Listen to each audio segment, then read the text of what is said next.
And the doors are easily opened. If you guys want to move yourselves in and whatnot, you can see there's several people in various places. I don't have them on the map because they're, townsfolk, merchants, adventurers like yourself. The people that are on the map are the people that the staff that work there. The person near the over here to the south, that is the minstrel that's playing the music. What do we call her? The serving maid is right there. The bartender's behind the bar in the very back. There's a cook and some other people you can't see, but there's an empty table you guys can plop yourself down in if that's what you want to do. So I say we sit down at one of the tables and we go ahead and order some food and drink. Is the place very crowded? I mean, it's not wall to wall people, but I mean it seems pretty busy. Fairly busy. It's not full, but it's pretty busy. There's probably one other table that's not full. So the serving maid will approaches you guys after a few minutes. After she thinks you guys are settled in, she introduces herself as Elunid, and she asks what you guys would like. You want something to drink, something to eat. They have a venison stew and some dragon breath is in season if you'd like some of that to drink. That sounds good to me. And yeah. That's for everybody? Unless they pipe up. I'm happy with that. Okay. So she'll go off, go to the kitchen where the cook is and whatnot. And gathers all that up while you guys are kind of looking around. You can tell most of the people in here are farmers or merchants. There's a couple of others that look like maybe they're adventurers or wannabe adventurers. Some young kids that are just kind of in there. Some people sitting at the bar, drinking, eating. Some of them look like they're pretty rough, worked ranch hands type person. Somebody that works on a farm. They're kind of dirty and their hands are, covered in all kinds of good stuff. Their boots are muddy. So in the meantime, while your food is being prepared and brought out, what would you like to do, or if anything? I'm kind of wondering if the minstrel singing is going to be the one that would probably be able to tell us if there's any legend about Jorg Stonehammer. So I'm asking my party that. Okay. Are there any dwarves? Nope. There's no elves either. It's all humans. I'm going to just kind of scope out the whole place and see if there's any kind of sketchy looking characters. Really? The sketchiest looking person in here is you, Jason. That's kind of what I figured. Everybody else here looks like they're a working, person. Other than, like I said, a couple that may be merchants. They look a little better dressed. Their hands aren't covered in filth. But yeah, there's nobody that looks like they're, wearing a hooded cloak, hiding in the corner, kind of eyeballing everybody, that sort of thing. So Elunid brings out the food on this giant platter and throws it in the, drops it in the middle of the table, pulls out a pitcher, brings out mugs for everybody. She pours a glass for everyone and she says, "Enjoy," and kind of steps away. What was her name again? Elunid. Elunid?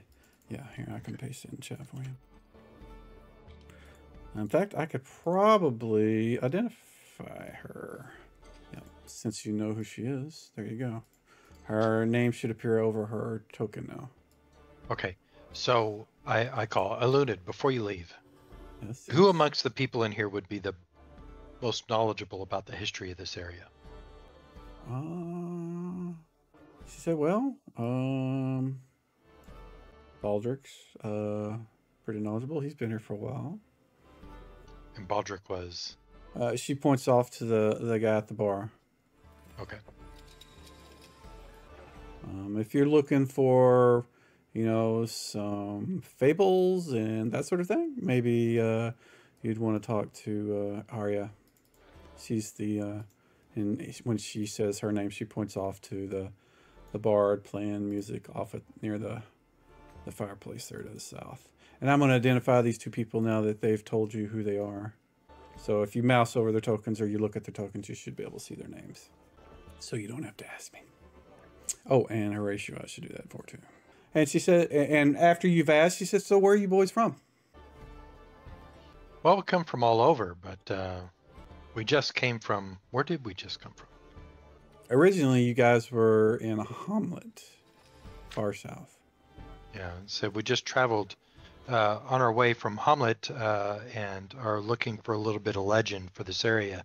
So someone told us that there were some stories told here about dwarves in this area, and we're just kind of wanting to look to see what we can find. She says, interesting. Well, I hope you find what you're looking for.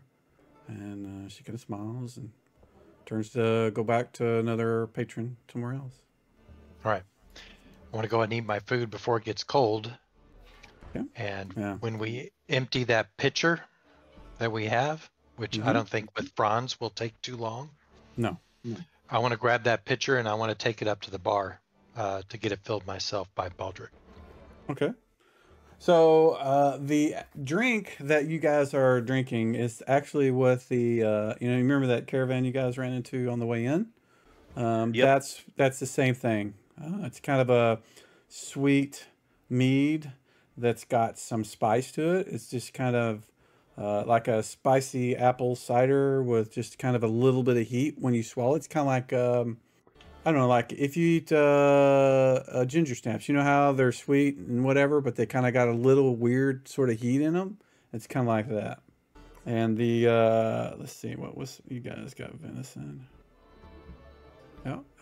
So chunks of venison, potatoes, onions, and carrots. Pretty standard fare. But it was good. All right. Sorry. Wanted to make sure. I went through all the trouble to do all that, so I want to make sure you guys know. So you make your way up to the bar, and I'll move you over there. And Right, Baldric kind of makes his way in your direction as you're approaching. Okay, so I put the pitcher up on the bar and ask him to refill it. That we really enjoy this. Glad you like it.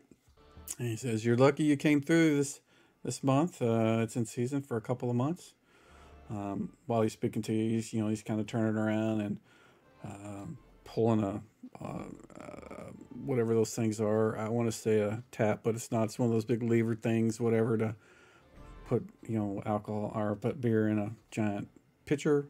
I don't know much about any of this stuff, in real life. So, but he fills it up while he's while you guys are talking.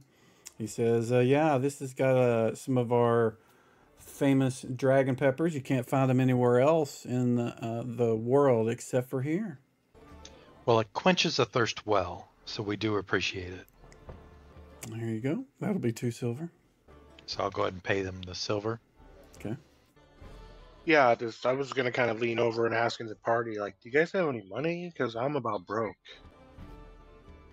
I think we've got some within the party that we can manage.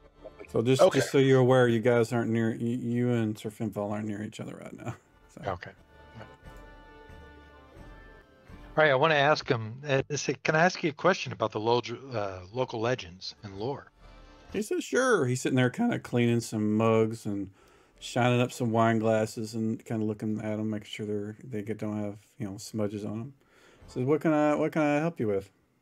We've heard some stories about some dwarves that moved up into this area, and particularly interesting. One was about Bjorg Stonehammer, and the fact that she might actually have had dwarf twins. He kind of, he's interesting, huh? Where'd you hear that? Well, so from some other dwarves a little bit further south. Really? Where was that? Okay, out of character, I can't even remember the name. Okay. Where we were. If you can, I'll assume you describe the general area. I mean, you can do that. I don't necessarily need to, because I'd have to go look up the name of the town that you guys were near. It started with a V. I can't even remember it off the top of my head. Yeah, I'm sitting here trying to look through my notes, and I didn't take That's the problem with taking notes in the same notebook where I take work notes. I shouldn't do that anymore. All right. So I can't remember the name of the village, but well, we came from a village that began with a V. Really, is that he says the name of the place, you know, and about a week south from here? Yes, that is correct. Thank you. My memory is lacking in my age. That's all right. That's all right. Oh, that's.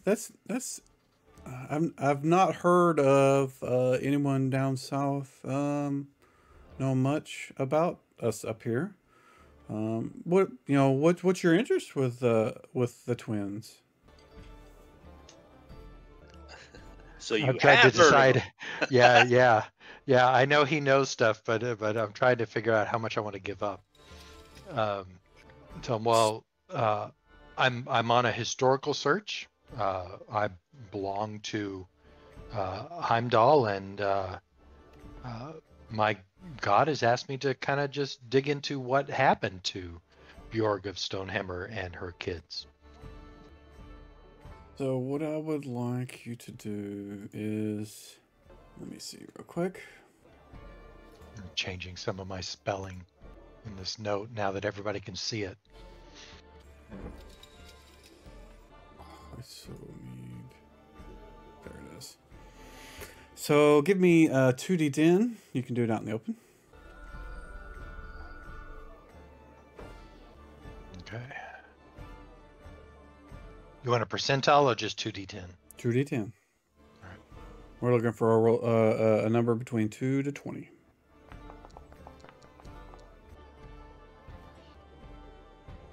And you have a charisma modifier. What is that? Charisma. It should say reaction adjustment on your... Yeah, 6. It's a 6. Okay, so you rolled a 13. And I assume you would want to not intimidate. I don't know. No. Do you want to intimidate or are you trying to be No. friendly? I'm trying to be as friendly as I can be. And you said it was +6? Yes. Okay. So he kind of looks you over. He says, "Well, we're a small town, and we're pretty protective of our own. And those two have been pretty helpful to the rest of us. So we're a little cautious about who we might talk about them with. But I think I can understand that, my friend." He says, I think your heart's in the right place. He says, those two are, you were asking, and this is out of character, I'm asking you, what were you specifically asking? You were asking about the mother? Well, the mother and the kids. Right, but in this case, you had said something about his, I think you said his mother. Yeah, Bjorg Stonehammer was the only name I gave. Okay. Give me a second. I want to make sure I have my stuff. Alright, so he says that she passed many years ago when I was a boy. But the boys, and he kind of laughed and said, well, Alan and Alden, they run the smithy here in town.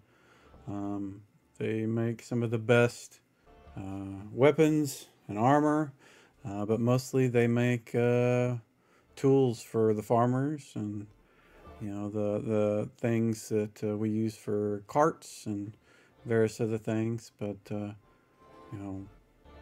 if you have any ill will towards those guys, you'll find that the entire town will probably rise up against you. So I hope that's not your intent. Absolutely not. You can be rest assured in that. He says, well, I can tell you that before I was born, I know that their mother brought them here. And they left for reasons of their own, but we could tell that they wanted to keep that to themselves, and nobody's questioned them on it. But they keep to their own, but they're friendly enough whenever you're paying them gold for whatever it is you need made from them. thank you very much for sharing this information. Let me get this picture back to my friends before they get too thirsty. Okay. I need to type this URL to my brother. Give me a second, because this sucks. How do you type a URL this long? Oh my god. Oh, maybe I can just paste it. It's called Control-C, Control-V. Yeah, but try that on your phone. My brother doesn't use computers. He's using a phone, and he's texting me through, SMS. So, yeah, it's kind of... Let's see. Bookmarks. I know I got it somewhere here. Copy link. Oh, there we go. That'll make it easy. Thank you, Chrome. You may join us. All right. Please. Sorry, I'm back. Okay, so I want to pick the picture up and take it back to the table. Okay. As I walk right through the tables. Yeah, you got to use that pathing. All right, I want to share with them what I found out. Now, the thing is that I had in here my notes from before. I knew about Allen and Alden, the smithies in town. Yep. And so now I'm telling them that, hey, it sounds to me like Allen and Alden are the twin dwarves that we're kind of looking for, and they're the smithies. Now, I do have in my notes about a wizard, Tron Thunderstrike. No. No? Tron Thunderstrike? No, that's not the name. Was there a wizard? Oh, there's a wizard, and you'll have to... I'm not going to tell you what the correct name is, but yeah, that's not it. And I shouldn't even have said that. I just said, yeah, Tron. It's Tron Thunderstrike. You think it's Tron Thunderstrike? Because that's what you heard whenever the guy told you, I guess. Yeah, that's what I heard. Or it's what I wrote down. That's fine. That's fine. I should be We'll better leave it about at doing this stuff. It could have been the way I said it, too. Who knows? Okay. Well, there's a wizard, and I had a note here that there was a tavern right near the forest. Any of you guys remember that?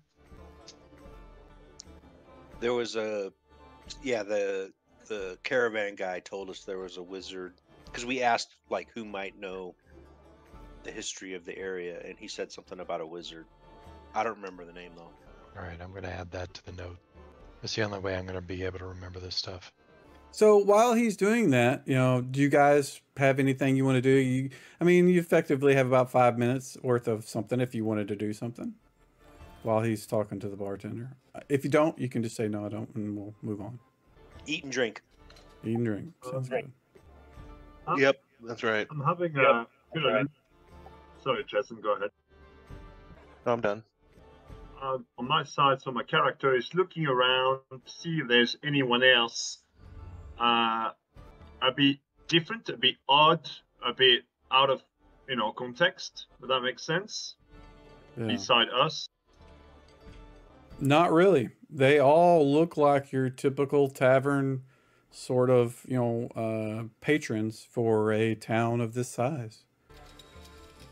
There's no, like I said, no hooded guy sitting, in the corner kind of eyeballing everybody. It's nothing like that. They all seem to, and most of them, and when somebody new comes in, they all seem to kind of, tip their hat or, kind of wave at them as they come in. When you guys came in, they kind of looked at you. Nobody gave you any, stink eye. They kind of looked a little longer at Jason and Jolliman, and even Guntag, because you don't see any other elves in here, and you three, the only ones, and I don't know if you guys hide the fact that you're elves, like if you keep a hood or something up, but elves are not super common. Neither are dwarves for that matter. So going through it is, probably getting a few glances as well. But Franz and Sir Finfall, you guys would fit right in with the rest of them. Okay, man. All right. Well, continue on, Sir Finfall. Okay, so I share with the guys what we know. About what time of the day is it right now? We'll say evening. This is like dinner. Evening? Okay. It's Right.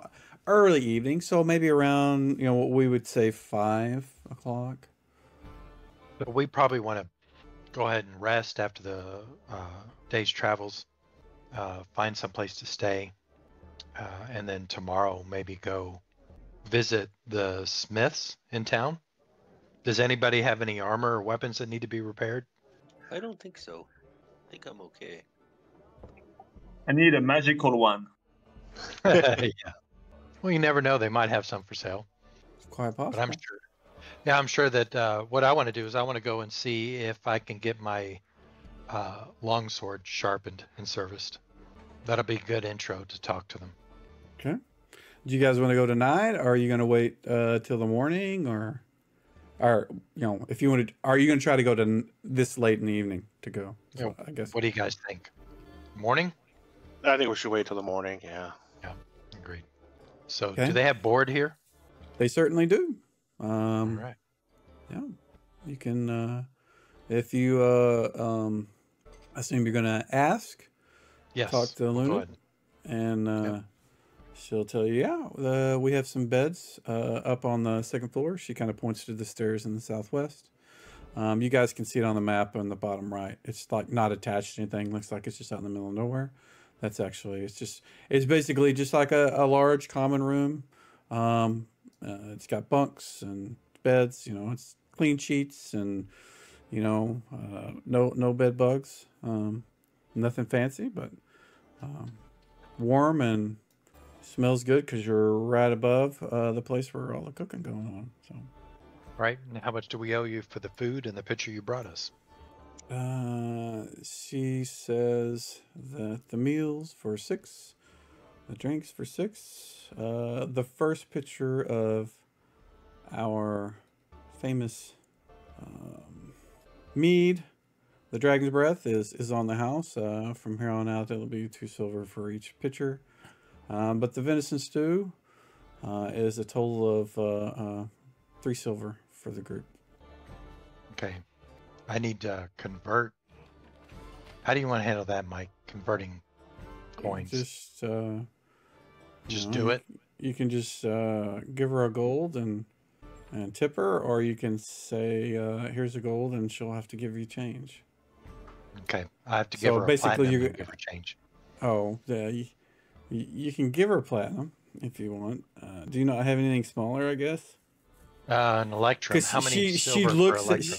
She looks at the. I mean, electrum is 5 gold, isn't it? I don't know. You'd need to look it up. I can't remember Okay, let currency me off look the top it of my head.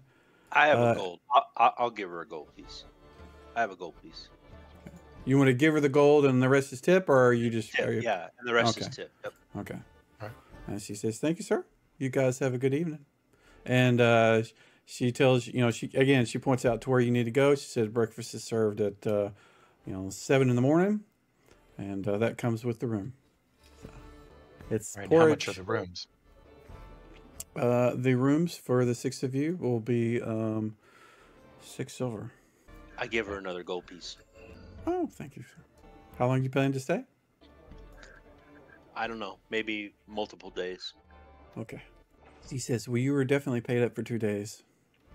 So I look forward to seeing you again." She kind of winks at you and walks off. So we're gonna go see him in the morning. Is that what we said? Yeah, that sounds good. I'd like to go just in case they can train on weapons, because I still have that unused weapon proficiency that I'm looking to fill. So was this something that was due to the class change stuff for the kits and whatnot No, that we it's did? because I'm level 5 now. Or Okay, was this something that somebody else in the group knew how to do? no, nobody knows scimitar. Okay, so you're gonna need to find somebody that can teach you that. That's why I want to go to see the blacksmith in the morning. Tonight. Oh, in the morning. Oh Okay, well, we'll gotcha. go in the morning. That's fine. Okay. All right. So, unless you guys have any plans for the evening, we can just skip to the next day. That's fine with me. Yep, that sounds good. All right, we'll go to next day. You guys wake up to the smell of porridge cooking and bread, and you guys make your way down to the table. And Lunid brings out 6 bowls of porridge, a large pitcher of cold water, and some bread with some cheese that you can put on it if you'd like. You guys can eat breakfast and head out whenever you're ready. All right. Well, I'm ready. You guys? Yeah, I'll go You with need you. to do anything? Yeah, I'll go with you. Okay. Is everybody going, or just Sir Finfall and Guntag? Jolliman's gonna go too. I'm gonna Sorry, go for I sure. said Guntag. I meant Jolliman. Sorry. Yeah, I'm gonna Jason, Jason, Jolliman, and Sir Finfall are going. Yeah. You gonna leave friends here to eat breakfast and just kind of be lazy? Yes. Yeah, just let him be lazy. Hello? How big is the town? Have I noticed any temple or anything there? 1 second. I will get to that. Hey, Don, how's it going? Can you hear me? I can hear you. Can you hear us? Yeah, I'm trying to get logged in on the computer. Sorry, it's taking me a minute. No, that's okay. That's okay. They're kind of walking around town. While you're doing that, we'll kind of we'll proceed. When we get to a good stopping point, I'll ask how it's going if you have any questions, on how to get connected and stuff. You got the connection. You got the URL I sent you in text. Yes. Okay. All right. Guntag, what was your statement? I'm sorry, I've already forgot what you were saying. No, I was asking if there's any temple in town. Oh, yes, there absolutely is. There absolutely is. Which deity do I know? Can I ask maybe at the whatever? If you ask servant around, I here? mean, there will definitely be somebody will tell. The temple has worship areas for the 3 major. What is that called? Pantheons, and she, the person you're talking to, she kind of tells you, in effect, for what you would understand, it would be the Norse, the Egyptian, and the Greek gods. So there's 3 sort of sections within the temple that, if you worship any of those, and as long as they're not evil, you are free to use the temple to do what you need to for your deity. Okay, perfect. Thanks. Okay. I might just walk there and have a look. Okay. Also, there is the person does say, well, and there also is the people that follow the old faith, and when anybody says the old faith in my world, that means they follow Druidic sort of tenets. So Mother Nature, all that kind of stuff. She says there are some people that follow that, and they let's see, where is that? They will go out to the forest, and they'll either speak to or have their own sort of ceremonies or whatever with Alaric. There's a druid out there. His name is Alaric. All right. Okay. So thanks. Okay. So those of you that are going to the smithy, you make your way. It's easily found. You can hear the clang, clang, bang, bang. In fact, what we can do, where is it? Here it is. There you go. You guys make your way to the blacksmith shop. You see a couple of humans in the front that are banging out some metal, doing working with the forges. Humans? Thank you. Yep. Some humans. In the back, you can see. Thank you, babe. Dom, just FYI, Dom, we can hear you. There are 2 dwarves in the back, kind of carrying on a heated discussion. Every now and then, you can hear them speaking very loudly at each other. Do they look alike? Well, they are dwarves. You're not a dwarf. To you, Every dwarf looks the same. they both have long brown beards, long brown hair, big, sort of, they're barrel shaped. They do resemble each other a lot, but just keep in mind you're also human, so it's kind of hard sometimes. They'll they'll claim there's differences where you can't see them. But so, Jason, right. gentlemen, Sir Finfall, what are you guys doing at the Smith? What language are they arguing in? Good question. Let me look at your character sheet real quick. I have a languages skill, but that pretty much would tell me what language they're arguing in. I just couldn't understand them, right? Yeah. So for the sake of so Peric is not here, and so Gunther would be with you guys, and none of you guys can understand it, although Gunther can. But Sir Finfall, you recognize it immediately as Dwarvish, and it's kind of like a old sort of proper, very not the and I say modern, I mean modern in the sense of this, the time you're in right now. It doesn't sound like the modern version of Dwarvish to you. Okay, so a little bit ancient. Not. I mean, I wouldn't go so far as to say ancient. Just it's like people. If you go and you listen to English people talk, they use, sort of work like when they say lieutenant and schedule and that sort of thing. That's kind of the sort of things that they're, they give you the indication that it's not just like a modern Dwarvish language or version of it. Okay. All right. So I want to try to get somebody's attention. Say, "Hail, craftsman." Yeah. In fact, as you guys are approaching, one of the humans kind of stops, puts down his equipment, his hammer and whatnot, and brushes himself off and comes to you. And he is filthy dirty already. Smells of smoke. He's got a giant brown beard. His face is covered in black soot. He says, "How can I help you guys?" Yeah, actually, Well, he says, "How can I help you, lords?" Because Okay, you guys so look really well dressed compared to what he's used to seeing. I want to pull my sword with my opposite hand, bury its tip in the ground. Not deep, just kind of place it there. As soon as you stick it in, he's like, "Oh!" He takes it out of the dirt. He says, "Don't do that." I told him, I said, "Well, then you have a good eye. It is in need of service. If you could go ahead and sharpen and oil this weapon, I would greatly appreciate it." Yeah. So he kind of puts his hand underneath. He's holding the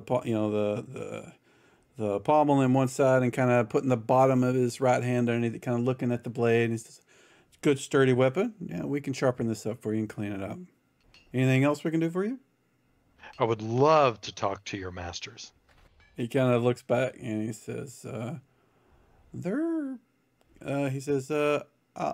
let him know." You get the impression he's not interested in interrupting in their conversation, that, the heated conversation they're having right now. Okay. He says, "Clean and oil and sharpen, and it'll cost you 1 silver. All right. Gladly paid. Okay. And he looks at the other two, Jason and Solomon, and he kind of looks, again, his eyes kind of linger on your faces and your ears a little longer than normal, than he did Sir Finfall. And he says, "What can we do for you two gentlemen?" I'm looking for a trainer, someone that can teach me the skills of a scimitar. He says, "Well, I can't help you with that, but if you need it sharpened, I can certainly do that." What about your masters? Would they know? They're not very. They don't generally use blades. They stick with the hammers. They also generally don't spend their time teaching people how to use weapons. Do you guys do horseshoes? Absolutely. And he kind of points off to the other guy that's working, the human that's working at the forge, and he says, "In fact, he's working on," and he spouts off a name for someone that is in the town, and says he's working on his the horseshoes now. What can we do for you? News. Oh, I'm just came here with these guys. Plus, we've got quite a few horses. So, Well, if you'll bring them by, we'll happily shoot them. How many you have? we have like 6. 6 or horses? 7. I think 6. Actually, it is 7 if you include France, isn't it? Actually, no, because Peric is not here. So yeah, it's just 6. He says, "Well, we can do that. We can shoot all of them and trim their hooves if they need it for a total of 2 silver." So we have heard many good words about the smithies here, Alan and Alden. And if they're proficient in hammers, if they have some time to talk to us about legends, I would appreciate that. He says, I'm go ahead, Jason. Yeah, you were having a I'm gonna conversation. I'm gonna slip him a gold. Just say we just need a few moments of their time. Perfect. He kind of looks at it and pockets it, and he says, give me a moment. And so one of the things that Gunther has been kind of just listening the whole time while you guys, and I'm saying this because Don is not actually here yet, and I actually he's the only one that can understand the two dwarves in the back that are speaking. But he Gunther tells you that he says something was stolen from the store or the shop last night or from somewhere. He says, I'm not sure where it was, but it's something that's valuable to them. It's not worth a lot, but it's and he says, I can't really hear everything, but I think it's maybe an heirloom or something. And then he just kind of shuts up and backs. You know, he's listening, but he's staying kind of, you know, in the back, not really trying to be a nosy Nelly, you know. All right, so I want to pull the guys a little bit away while we wait on this and see what happens, and just kind of have a side conversation with them. With your team? Yes, with the team. Okay. I bet you that hammer I bet you what they're missing, the heirloom, is the hammer, and that's why I've been charged with trying to find it and bring it back to its rightful heirs. So I'm wondering if the approach should be total honesty with these guys and just let them know that Heimdall sent me to help them find this hammer. Yeah, that seems reasonable.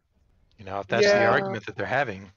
Well, they could be arguing about almost anything, but I still think being fairly upfront is the best idea, because if we try and scam them or something, they may already know information and we just show ourselves as idiots. So Yeah, I'm just worried they're going to think that we did it. that's why we have to be honest. Yeah, exactly. And I mean, the task that I've been given as a paladin was to retrieve this hammer and return it to its rightful heirs.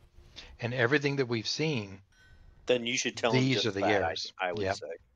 These are the heirs. So if I'm up front with them, then maybe they would just tell us everything they know, and then we've got a direction to go, instead of bantering around with them trying to figure out what they know without sharing too much. I think I'm on. Can y'all see me? We can hear you. Can, and we can hear you. Yeah. You should see a tavern in front of you. Right now it's still loading. Oh, okay. Did you know today is International Game Masters Appreciation Day? Well, there you What? go. You Is should it appreciate really? me. March 4th. Appreciate me. Mike, we appreciate you. Okay, thank you. Thank you very much for hosting these every Saturday night. I'm glad to do Okay, it. I see a tavern, but I got a big, simple calendar in front of me. You can close that if you'd like. It's just kind of telling you what day it is. Rat's ass. Oh, there it You is. might, man. Next time you try to get something made and it's going to take 2 months, you'll need to know that stuff. All right, so we're going to wait while they work on our stuff and see if they do pass the message on to the smithies, Alan and Alden. So after Jason tips the smith, he kind of slowly, you know, he's kind of approaching the two dwarfs that are having this kind of heated discussion, pausing in between kind of, you know, loud words, and then kind of getting a little closer as they, you know, they kind of stop, and eventually he gets up to him, and you can't hear what he's saying, but he's kind of saying in a low voice, you know, he's pointing over to you guys, and you know, that sort of thing, and eventually one of them kind of just looks frustrated with the other one, and just turns and kind of walks in you guys' direction, and he says, "What can I do for you fellas?" Is it just one of them, or Just one of them. The other one like turned and is kind of like got his hands on a table in the back, You know, it's got some tools on it. He's just kind of looks like he's just thinking or just kind of moving stuff around. You can't really tell what he's doing from where you're at, but he's there. All right. I want to look at him and I want to say, I know what you've lost and we want to help, but I want to speak to you and your brother in private. He says, I don't know what you think you know, but I don't know you.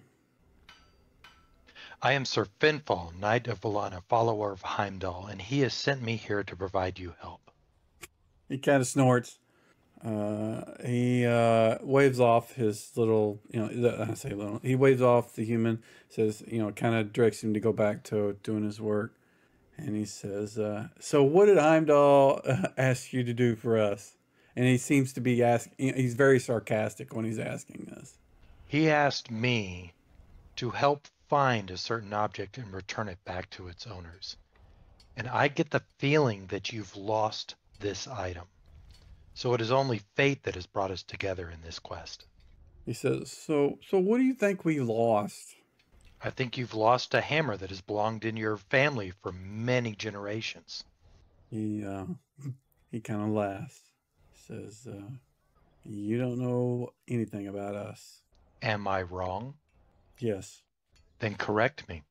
He says, listen, I don't know who you are. Don't know what you want. But I'm not interested in some strangers coming in and making claims like that. Understood. And I will respect that. But we are staying at the Drunken Dragon, so if you think you may remember what you lost and want our help, you know where to find us.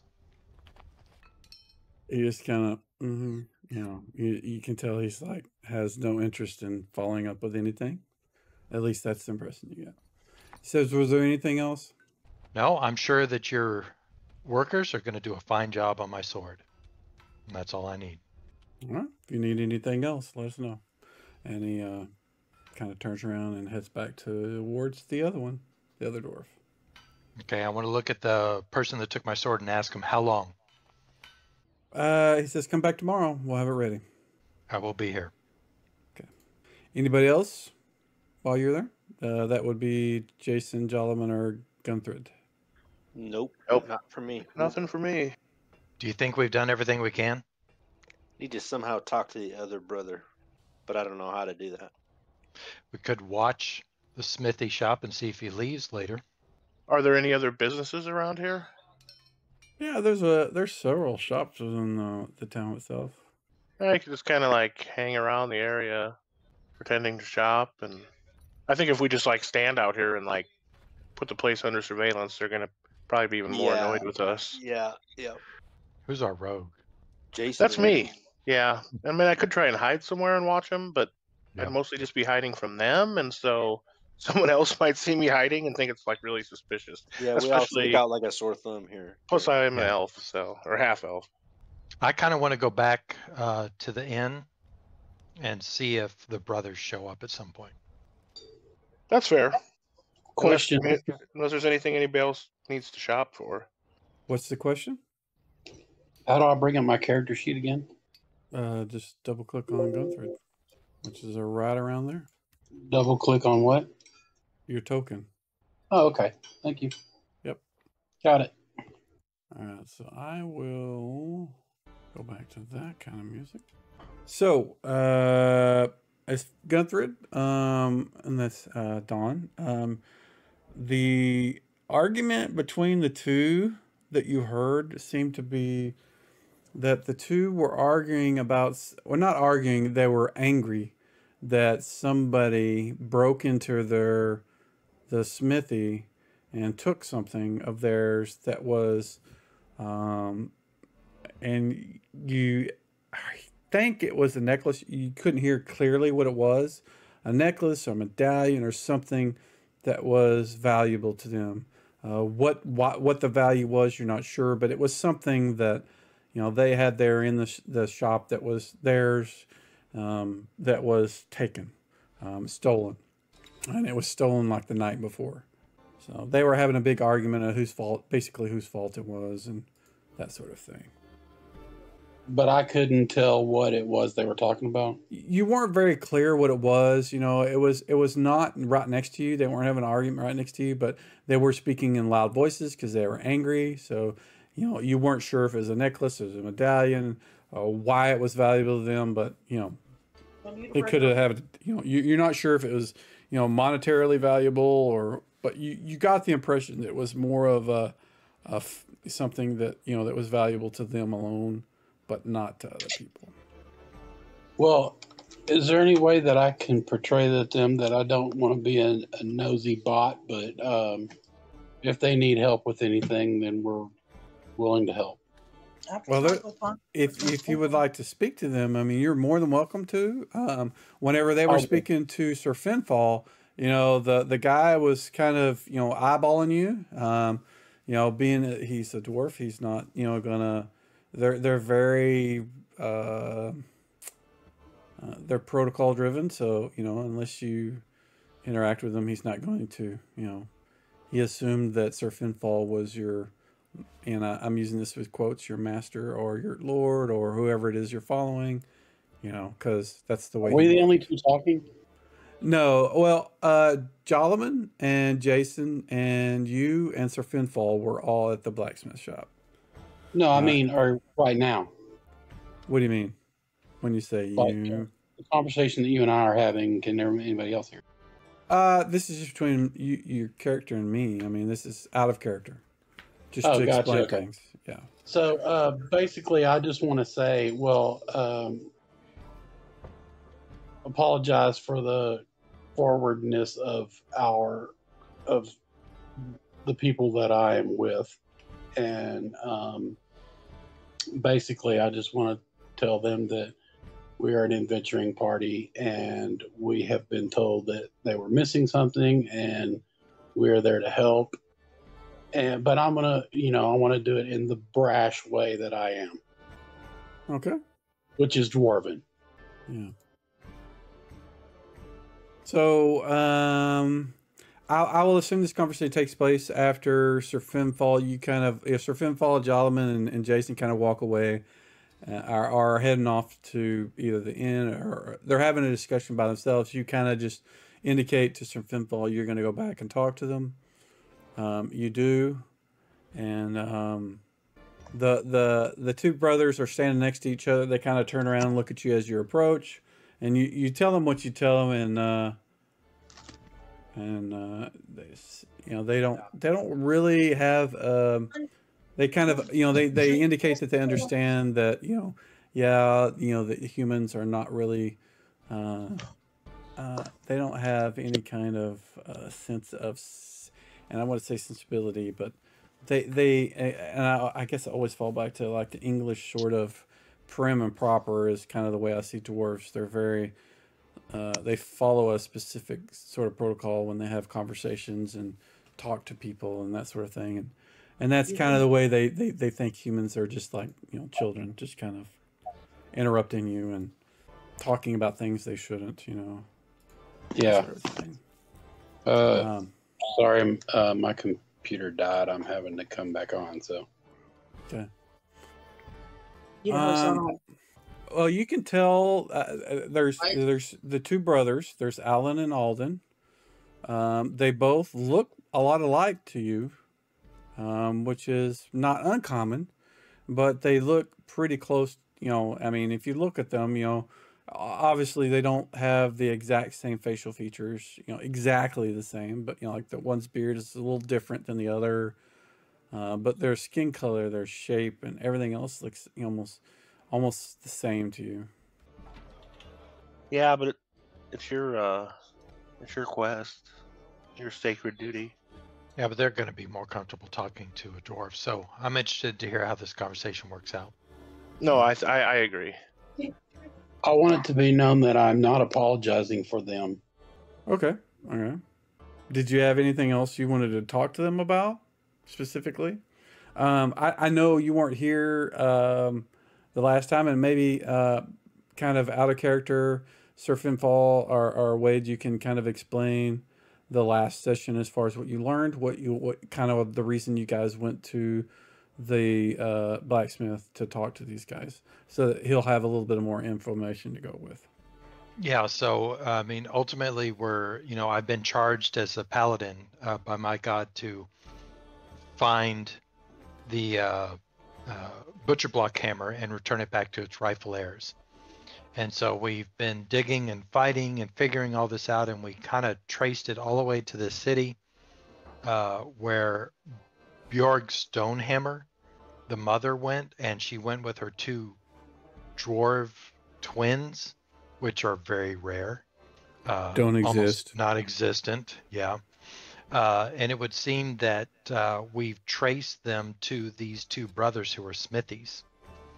And so these 2 smiths, Alan and Alden, I personally think are the twin dwarves, sons of Bjorg Stonehammer. And so we're trying to find information about where this butcher block hammer might be so that we can retrieve it and return it to its rightful owners. If that's them, great. We just need to find out if it is and try to get any additional information we can on where we might find it. And just to add, Bjorg Stonehammer was actually the wife of the king who owned the butcher block hammer. So now that you know that, Gunther, what is there anything you want to ask specifically to that, or?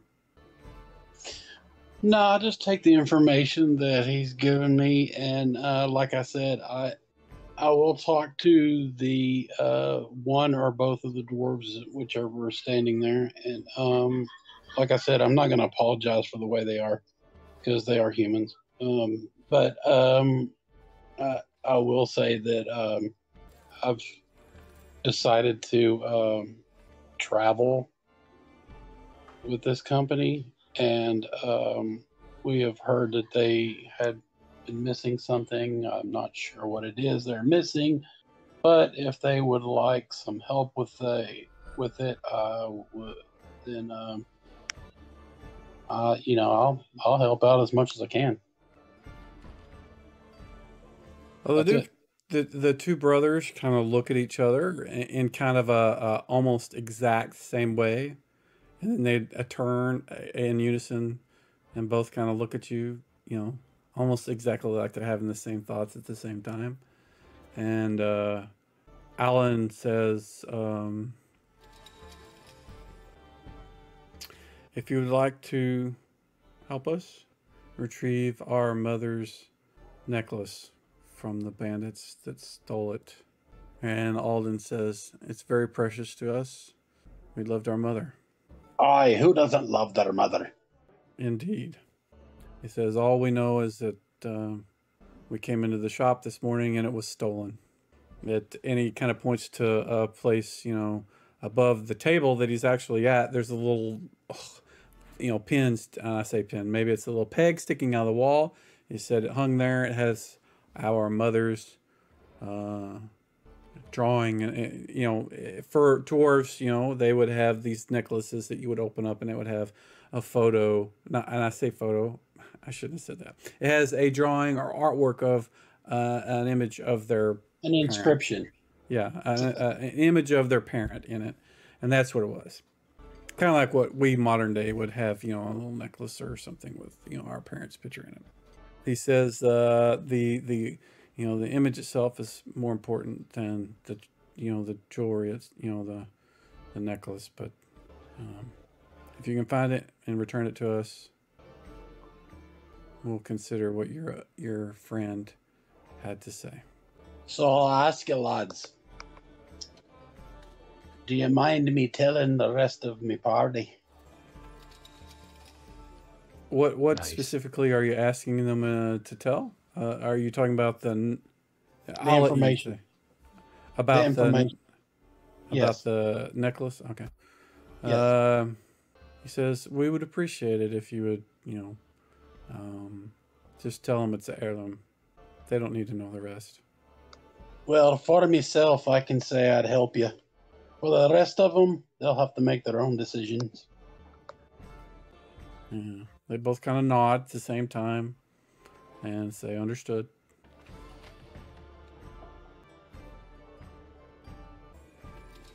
Do you have anything Hey, else? Sorry. No, that's it. That's it for them. Okay. So I guess you make your way back to the tavern with the rest of the party? Yeah. Okay.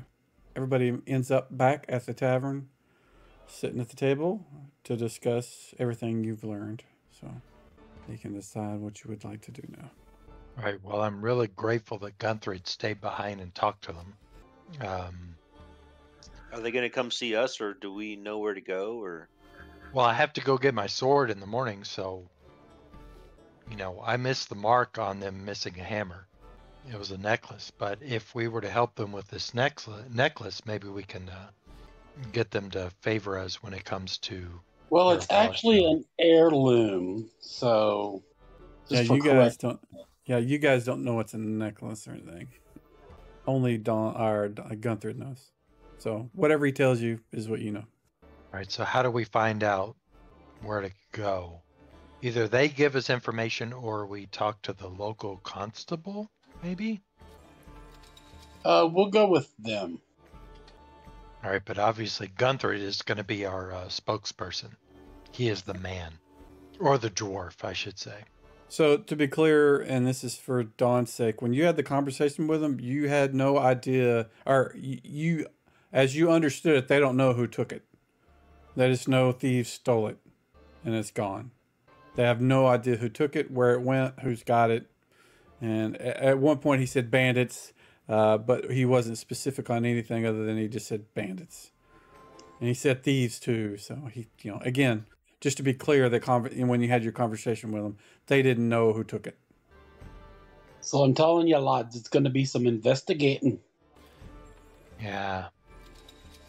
Who could we talk to that may know about what kind of activities going on around here? Well, I know where it was, so I guess we could start from there. Are you meaning the smithy? No, where the heirloom was. No, the heirloom was in the smithy, just to be clear. Well, I was specifically talking about the heirloom. Okay, so you're talking about going back to the smithy and kind of sleuthing around there Going and to see the if scene of there's the any crime. evidence. Yep. That's what we're going to have to do. Got to Okay. get some start.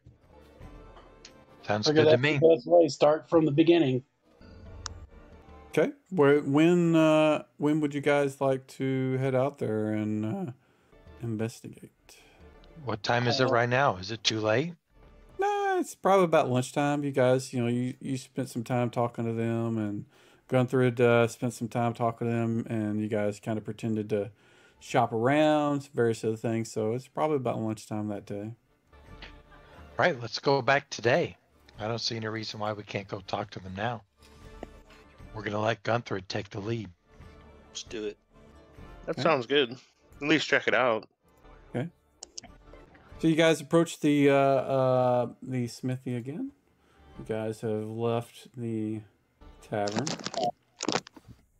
and you can see the same two guys in the front, the humans that were working on various things, and you can see just Alan in the back. Alden is not around that you can see. Who and what and how are we approaching? I think Gunther needs to be up front. Yeah, I'll go up to Alan and I'll say we're gonna do a little investigating, see what we can find out what happened. You Says, mind if okay. we poke around and look? He kind of just steps back and waves you through and says, "Do what you need to do." He's speaking in Dwarvish too. Yeah, He's not me too. speaking in common. Me too. And for your sake too, I want to. Whenever he speaks Dwarvish, it's like a old sort of proper, like for us, now it would be like somebody speaking Old English to us. It's kind of his version of Dwarvish. So it's kind of very proper, and some of the words are not used anymore, but you recognize it. It says, what would you like to see? Well, you say that they did they come from the roof? He says, "Well, he kind of points to the the front of the shop, and it's basically open. There is like other than the little back section that you guys are where you're at right now, the back section of it does have some doors, but the front of it is basically just a roof over an open because the smoke pours out and they got smoke going everywhere, and it's kind of an open sort of thing. The back side, the doors, they close and there's kind of a latch on it, but they say, we've never had to worry about somebody coming in, breaking in and or stealing things, our tools or any of our, things that we've made. We don't have a lot of valuables, to somebody that wants to, they don't have like, a stack of swords and that sort of thing. Most of the stuff that they make is horseshoes and parts for wagons and shovel heads and axe heads and that sort of thing, which, pretty obvious if they went missing, and they showed up somewhere else. So I want to whisper to Gunther, did they steal anything else?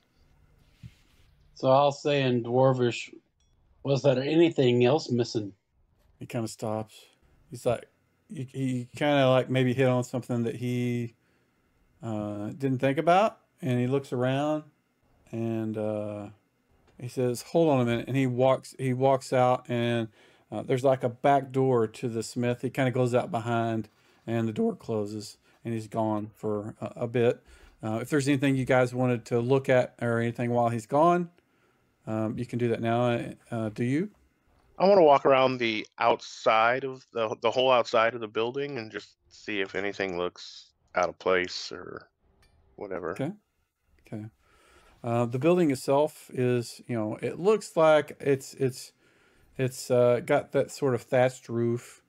Like I was trying to explain earlier, most of the smithy is open. There's no doors or anything. Like the Norse houses.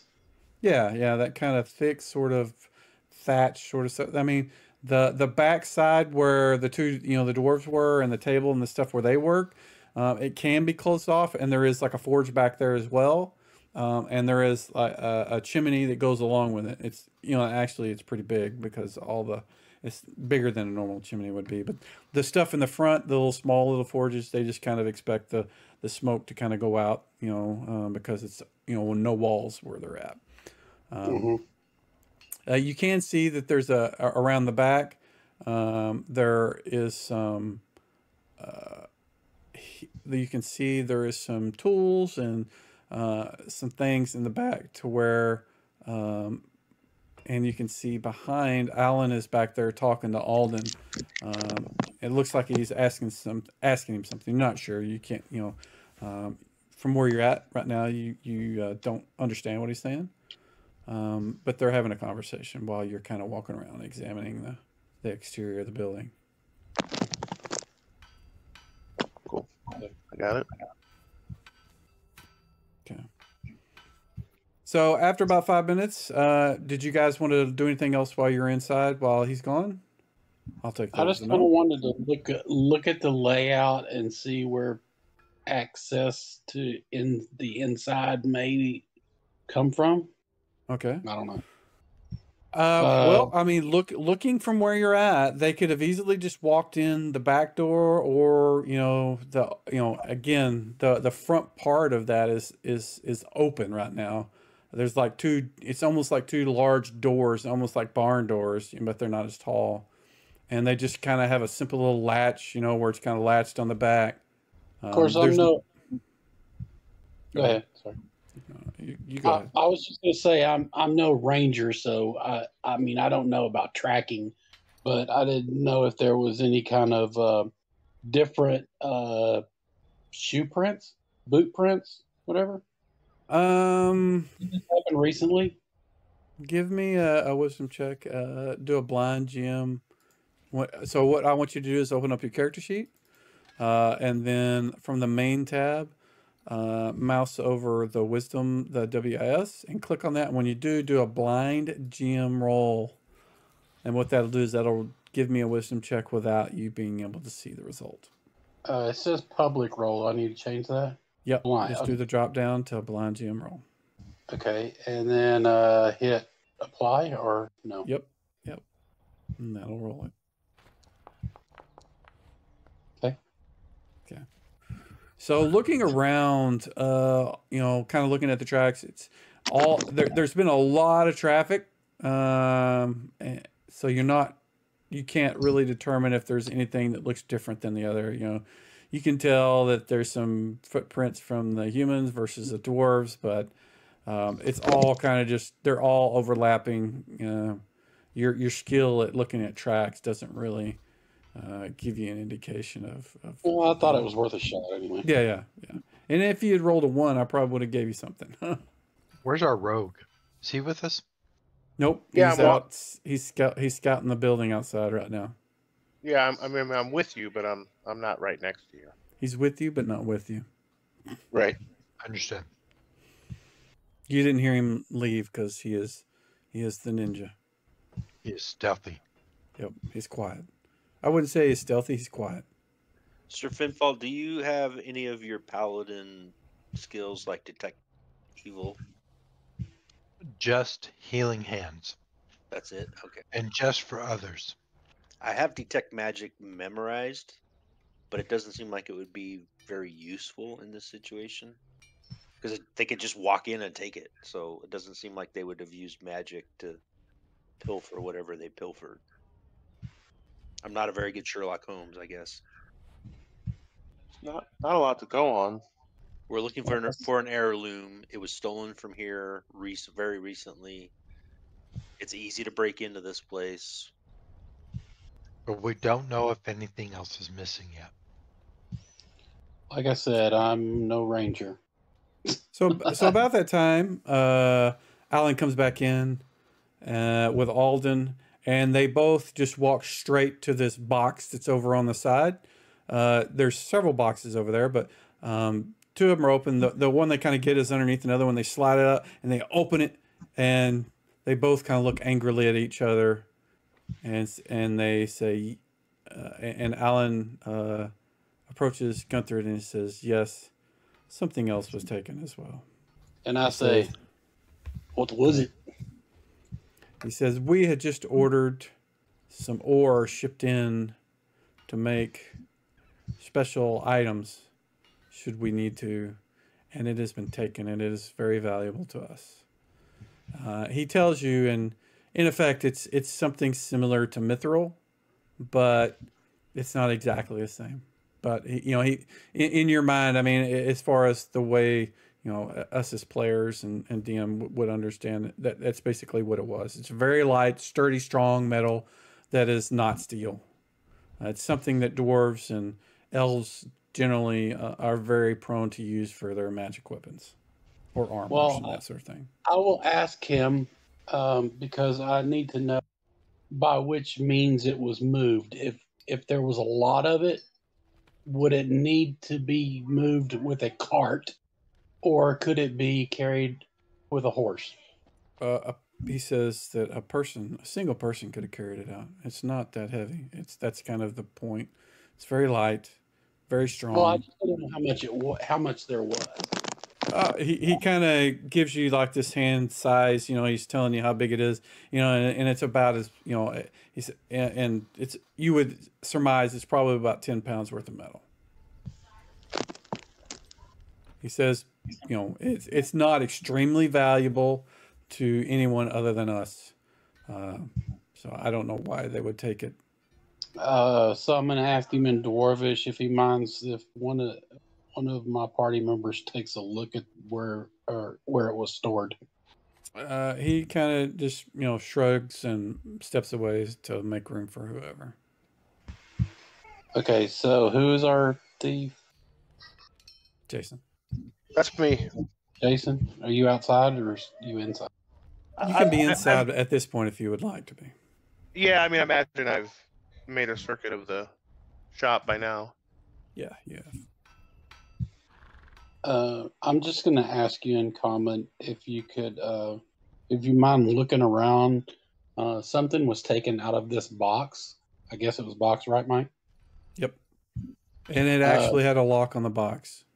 Something was taken out of this box, and there was a lock on the box. and I was wondering if you could use your skills and see if you can figure any details out. Oh yeah, I'll take a look at it. Okay. Is go a ahead. lock missing? No, but as you examine it, you can easily see there is a piece of metal sticking out, like very similar to a broken pick that you would have used yourself at some point. Although it's not well-made pick, but you can tell somebody picked this lock, and when they did, they broke their pick.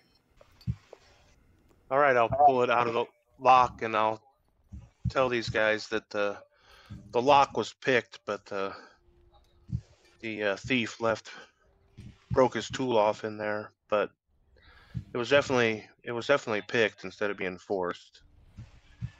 Is there a serial number on it? So I ask you in common, is there any means to which we can find where this pick was maybe purchased or maybe replaced? I'll just give it to you. I'm like, it's metal. You might ask these smiths. I mean, it looks like it might have been, I don't know, improvised maybe. I'm not sure. There's not that much left of it, but somebody else might know more. Then I guess I'll ask them if anybody does that kind of metal work around here. Are you asking Alan and Alden? Yeah, in Dwarvish. Okay.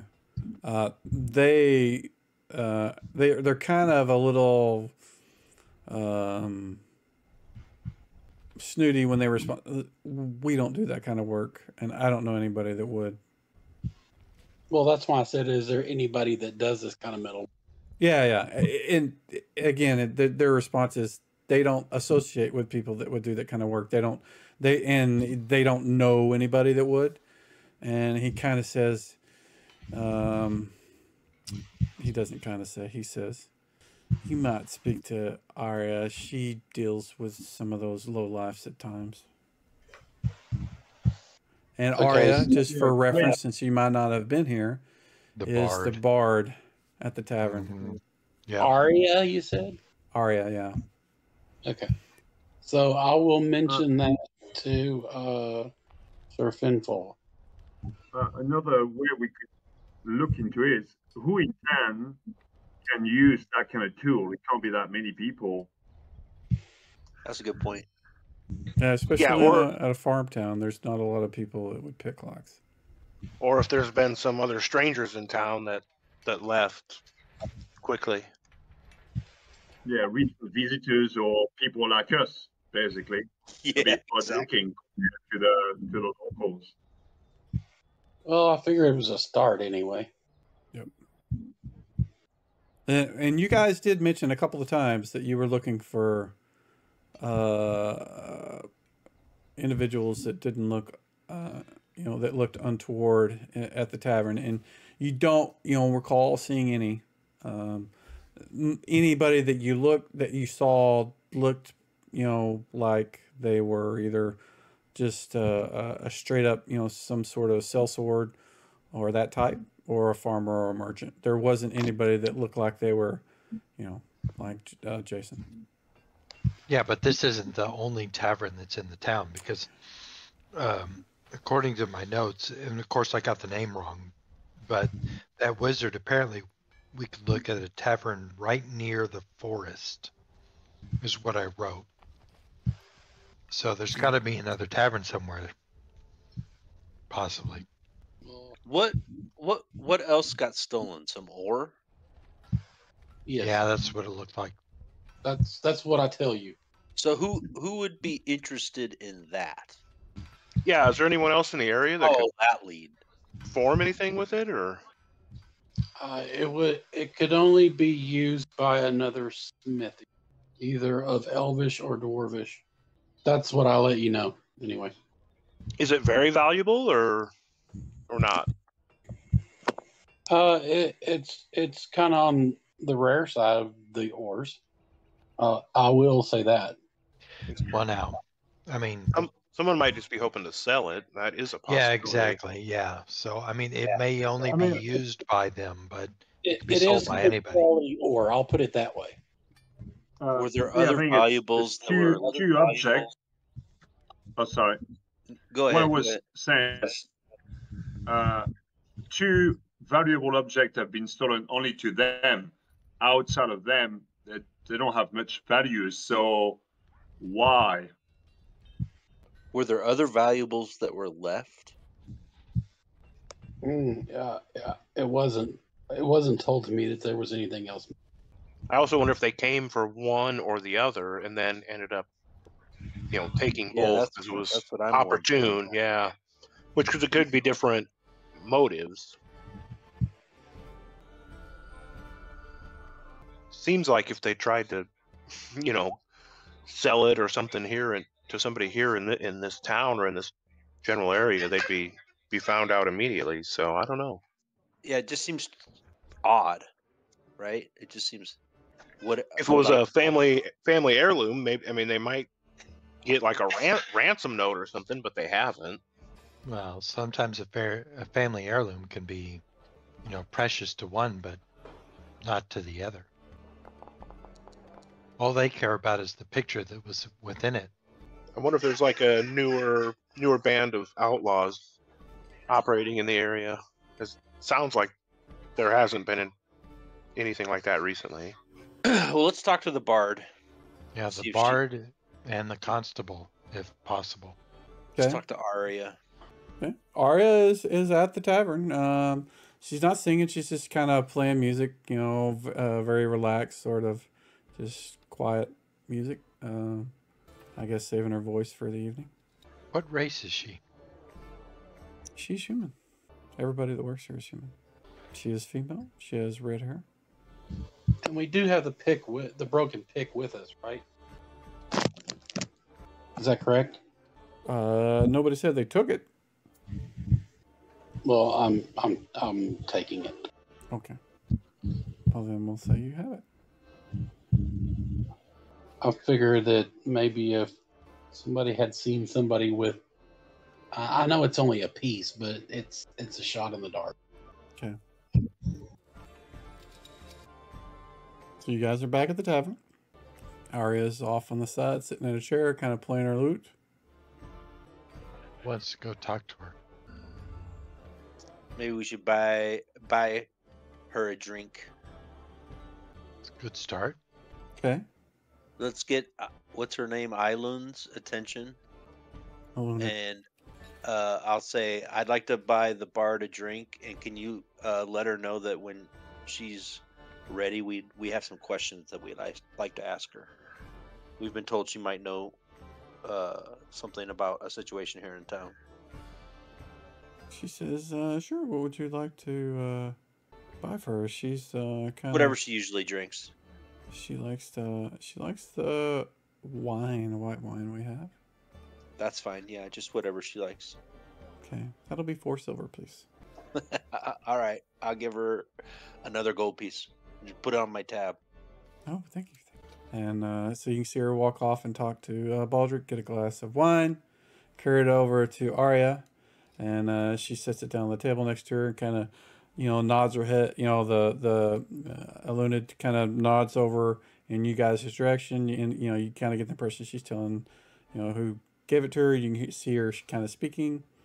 None of you guys have read lips, so you don't know what she's saying, but you get the impression she's telling them telling her what you had asked. And Arya kind of holds up the glass of wine, kind of nodding a thank you. And about 2 minutes later, she kind of stops playing, puts the lute down on the table, and brings her glass of wine, slides up a chair from another table, and puts it at the end of the table near Gunthrud and Jason. And she says, "Greetings, thank you for the wine. How can I help you, gentlemen?" All right, so out of us, who's the prettiest?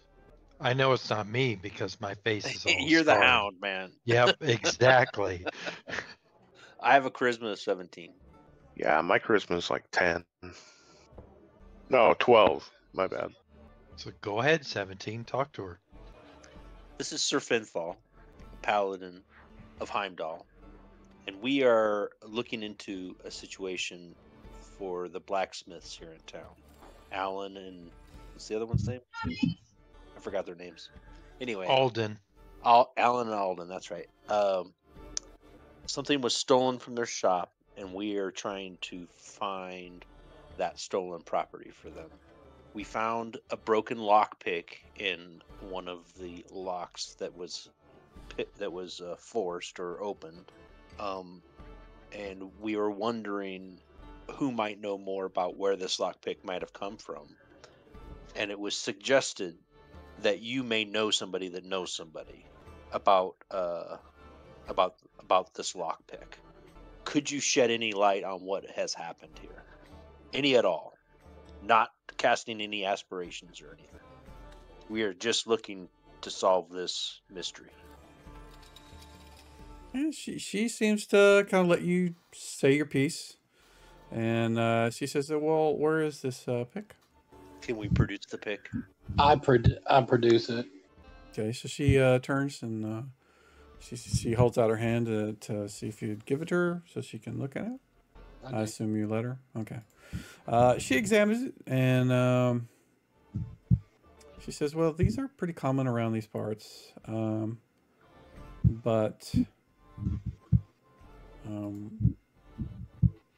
So are you related to them? And she's looking at Gunther, to Alan and Alden. Well, Melas, we are related.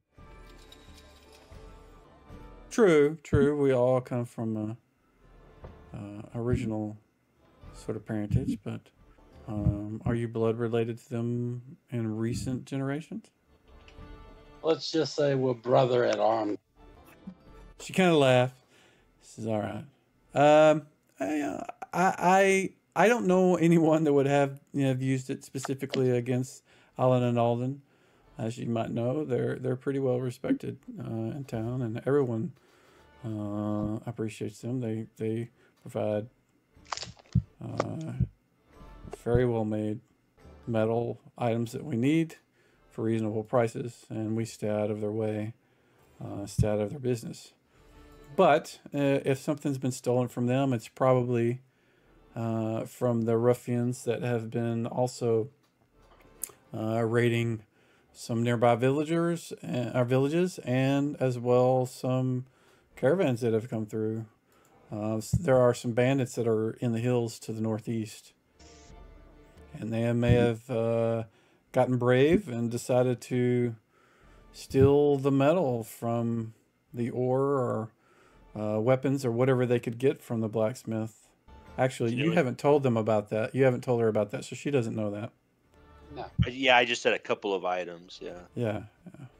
So that and I'm not trying to imply that she knew that before you said that. So well, it is a blacksmith, so she figures it's got to be some kind of metal item.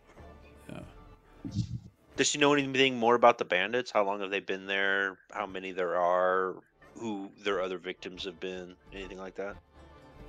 Most of the time, they're pretty skittish. They'll take on only the smallest sort of, and they generally go for places that they don't have anybody around or guards or protected. Like they definitely wouldn't go for the Wizard's Tower or the Temple, and this is me while I'm looking up a name. They wouldn't bother Jinlo's shop either. But anything that's kind of left open, they might be brave enough to sneak in and try to take some things. Are there any other groups aside from the bandits around here that might have done something like this? I can't think of any reason, but I mean, there's obviously always, the kind of underground within various communities that are untoward. I mean, depends on what you're looking for. The cult that I've heard rumors of, they may be looking to take anything that is magical in nature, steal spell books or scrolls or whatever to attempt to bring back their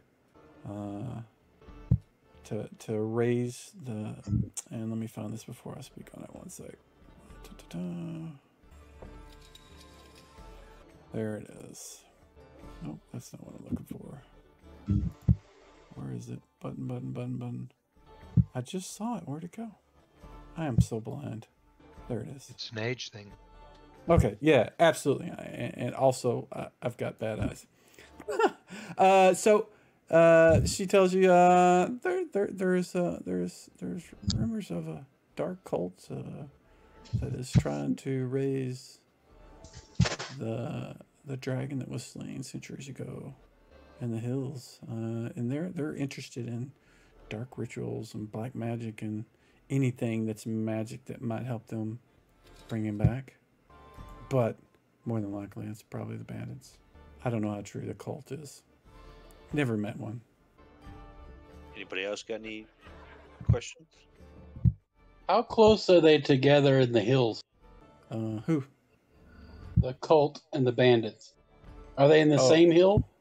Well, the cult is just a body of people that are supposedly scattered throughout the community. Gotcha. But it is rumored that they have some sort of secret hideout somewhere. I don't know where. Could be in the hills, could be in the town, could be in the forest, but they try to work their dark magic to figure out how to bring back Nefertum from the dead. His bones lie in the hills. Yeah, where Have you was the never dragon seen them? slain? No. Oh, she like goes into this whole long story about the history of the town. You know, the town itself. You know, the name of the town, Dragonwatch, came from the original group that defeated this dragon that was destroying countries and nations, and they managed to kill him in the hills. And the name of the dragon was Nefertum, and you can even go up there and see the bones of the creatures still up there. They're massive, huge, just kind of scattered throughout the hills. There's even rumored to be these trees that grow out of where the creature died that makes this extremely strong wood that can be used for certain woodwork. But supposedly the cult is trying to bring that creature back to life. Although, again, I've never met a cultist, but that is what we hear around town. So do we think the cultist is involved in this theft? I think we start with the brigands, the bandits. That's where I'm going I would toward. agree. Yeah, and they might be working for the cultists. Like I'm thinking the bandits might be working for somebody. Maybe the wizard, maybe the cultists. Yeah, I was wondering the same thing. Yeah, because if we could break somebody in the bandits, shed some information that maybe they were doing it for a job. Right. Yep. So I Unless- would go with the bandits first and then see what we find there. Yeah, the other thing, like maybe some cultists needed some mithril to, like, I don't know, forge some diabolical weapon or. I Yeah, don't know. yeah, exactly. Like it's that aura was going to be used in something to raise the dragon or something. Yeah, so that's why they Right. wanted it. Yep. But yeah, no, I agree. We should start with the bandits. Start where? With the bandits. They said she North. shed in the hills to the north. North? To the north or northeast? Sorry, I Northeast. can't. Northeast? Okay, good. Yeah, I'm she said to the correct. northeast. She says, tell you what, if you guys can tell me the story when you get back, I would appreciate it. I would love to write a new song. That seems like a About fair you. trade. Yeah, can you, guys do? If we were to show you a map, could you give us a little bit closer location of where they might be? Well, she says that the bandits, they don't reside in a single place, but I know that the last time that they were encountered was in the northeast. If you just kind of head off to the hills in the northeast, following the path that goes that way, it is not well traveled, but it's traveled enough that there's a path that heads off in that direction between the bulk of the rough parts of the hills and eventually leads off into the mountains. But you can, if you travel quietly and kind of keep, and she kind of looks over at Jason and she says, if you can hide yourself, maybe you can surprise them. And I would suggest you go at night. Otherwise, they'll see you coming from, a mile or so away. That sounds like good advice. And a plan. Make sure you put in your story how very nice the dwarf looked. She says, I certainly will. What is Thank your name? Guntrid. Guntrid the Charming. I will make sure to put him in my song. And so she stands up and she drinks the last of her wine, sets a glass on the table and says, thank you, gentlemen. And I wish you well on your adventure. And she makes her way back to the fireplace to pick up her loot and start playing again. Well, you got to get your sword back. Yes. And that's the next morning, so we've got at least Yeah, one night. we that better can spend the rest. night here, and then leave tomorrow, and then. Well, I guess that will be needing a round of drinks. Agreed. So dinner and drinks, I think that cost us a gold last time. That's what you paid, yeah. I think we're just throwing around gold like it's going out of style. Yeah, we're gonna cause some inflation in this town. Yep. I'll go ahead and pay the gold for the evening for the 6 of us. Okay, all right.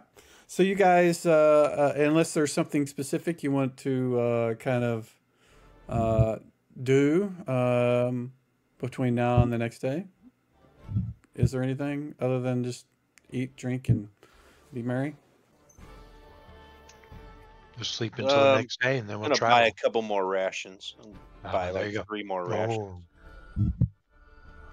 That's a good idea. Yeah. Just try and eat some good food.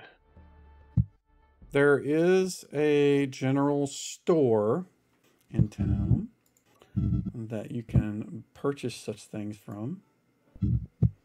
It is called the Timberland General Store. It's run by Isaac Timberland. Nice gentleman. Human. Pretty much has most of what you'll need. If you need anything like weapons or whatnot, you'll need to purchase them from Alan or Alden. But anything else, rations or rope or picks and shovels and that sort of thing. Fresh produce, that kind of stuff. Just some dry rations. That's all I need. Yeah. He notices your, and I say holy symbol. It's mistletoe sort of thing, and he kind of makes a sign that you recognize as someone that follows the same faith as you. Oh yeah, we speak a secret language. Yep. He is not. I don't want to give you the impression that he's a druid, but he follows the same faith you do. I'll ask him if he has any news of the area, anything on the bandits or the cults that we've heard rumors of. He basically he confirms what Area told you. He says, he doesn't think that they have been they're not allowed into the forest. And he tells you, what's the name of that guy again? He says that Alaric and his friends keep them out, but they're smart enough to avoid the forest. Where is Alaric if he would be open to visitors? If you know. He's, he says, you can easily see the forest to the northwest. It's just beyond the wizard tower. that's on the edge of the forest there as well. And Does he have a grove? yeah, he does. He kind of gives you a general direction, a general area where it's at. You know, he doesn't have a map. Maps are not very common. They're also expensive, that kind of stuff. But he kind of gives you a general area, and it's enough probably for you to figure it out. You know, he says, "I'll take a, you know, go straight through the 2 oak trees, follow, you know, until you get to the entwined sort of pine trees or something." You know, basically he's giving you directions that, you know, like you would get from someone from the country. How many days of travel? Yeah, exactly. How far? Oh, it's not far at all. It's, you know 30 minutes an hour from where you're at. If that. Okay. It's just right outside of town. The forest, the hills, the river, and the plains are all kind of just merge into where the town is. That's kind of why it's where it's at. He's not the only one that's mentioned this wizard's tower either. No, that's a druid. Alric is a druid. Okay. Yeah, but there is a wizard tower around here somewhere. Right at the edge of the town, at the edge of the forest. It's kind of like the marker that he says you're going the right direction. Oh, I see. Because you can't miss it. Okay. Well, we could take a diversion to the Druid Grove, but I think we'd probably hear the same story there. I still think we should go to the Bandits first. All right, travel to the northeast then. I agree. So you guys are gonna do the rest, eat all that, and get your restore your or restock some supplies, and then the next morning you're gonna head out or go during the evening. Because remember, Area said that your best bet is to go out there at night. Okay, well, we gotta wait until the next morning anyway to get my sword back. Gotcha. Okay. So while you guys are eating, drinking, whatever during the evening, you guys overhear some people talking around the tavern. You know, they're getting a little loud, getting a little rowdy, getting a little drunk, and you overhear a couple of things. One of them is just kind of confirmation of the bandits. You know, they're talking about, you know, they've been raiding nearby villages. You know, they don't name anything specific. You know, they just kind of say, oh, all the villages around have been raided by these bandits, and even a couple of, you know, caravans have been, attacked. But they say the town militia is aware of them. But if you can capture a few or bring some back, you can get a bounty on them. And the other thing that you hear is one of the guys was talking about fishing. And he says, yeah, we went to the Emerald Lake to the south, and we saw the great Leviathan. It was amazing, the best thing I've ever seen. I will live happy for the rest of my life. And that's really all you get from that. So next day, you guys make your way to the smith to get your sword. It is ready, and they hand it to you and expect payment, obviously. Okay, and how much was that? He says, well, today it's a gold. All right, I pay it. Okay. Thank you. You gentlemen need anything else? Sharpen your friends' weapons? Clean up your hammers? Polish your Does armor? anybody else need anything? No, I'm good. Yep, I'm good as well. We could put the symbol of your who you follow on your shield if you'd like to do that. I may be back later to do that, my friend. I have a quick question. Sure thing. So I had in my inventory. I noticed I have I didn't catch the last part of that. It says in my inventory I have a hammer plus. You do. They gave you that. Okay, it was. But what? Even though I have Warhammer, I'm not proficient. Correct. Okay. So how's that true? How's that work? You actually are proficient with Warhammer according to your proficiency list. You have Battle Axe and Warhammer. I know, but it says not proficient with this weapon. Oh, so you just need to make sure you need to add that to that proficiency. If you go to your proficiencies tab and then you click the little pencil, and then you just need to add another application. You click that little green plus, and then add in the weapon, the Warhammer +1. So you can apply proficiency to multiple weapons, and you can have multiple proficiencies applied to a weapon. Like an elf that's specialized with a longsword could also I apply just that. wanted to make sure I could do that because, like I said, I've been out of loop for a while, so I just wanted to make sure. Yeah, just like I said, just go to your proficiencies tab, and then click the little pin. Okay, that's you actually didn't do what I was saying. It looks like you added a new proficiency, which is not what we wanted. You want to you only have 2 proficiency slots, and you spent them on Battle Axe and Warhammer. So if you go to the proficiencies tab, and then click the little pencil on Warhammer, it'll bring up a window, and you'll see applied to, and it says applied to Warhammer +1. Right next to that applied to is a green plus. Click that green plus. It actually has a minus. Red minus. Well, no. You're looking at the wrong thing. Then look at the left side where the text says applied to.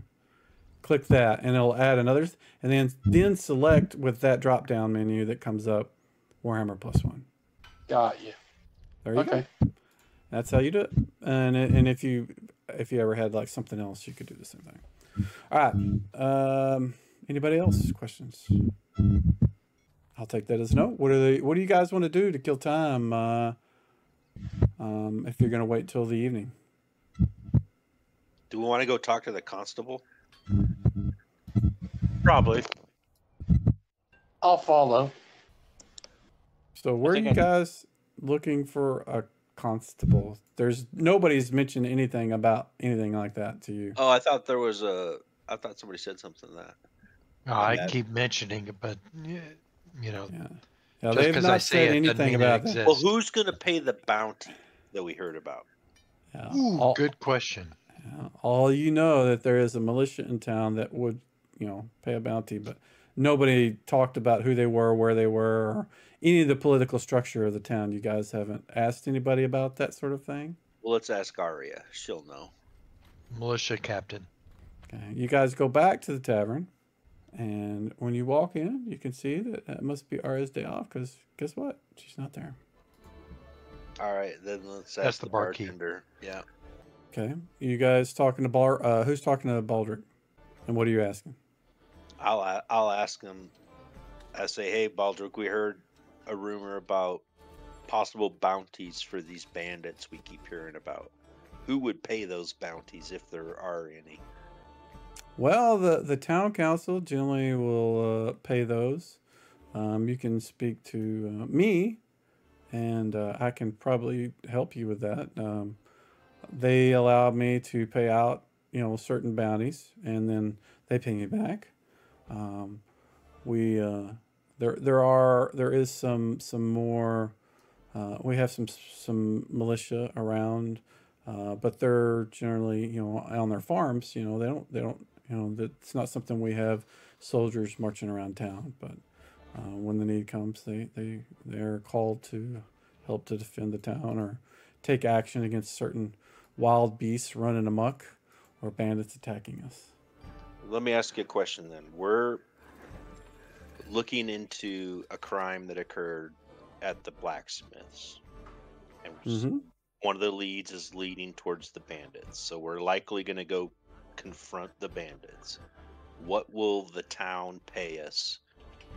And what kind of proof would the town need to take care of the bandits?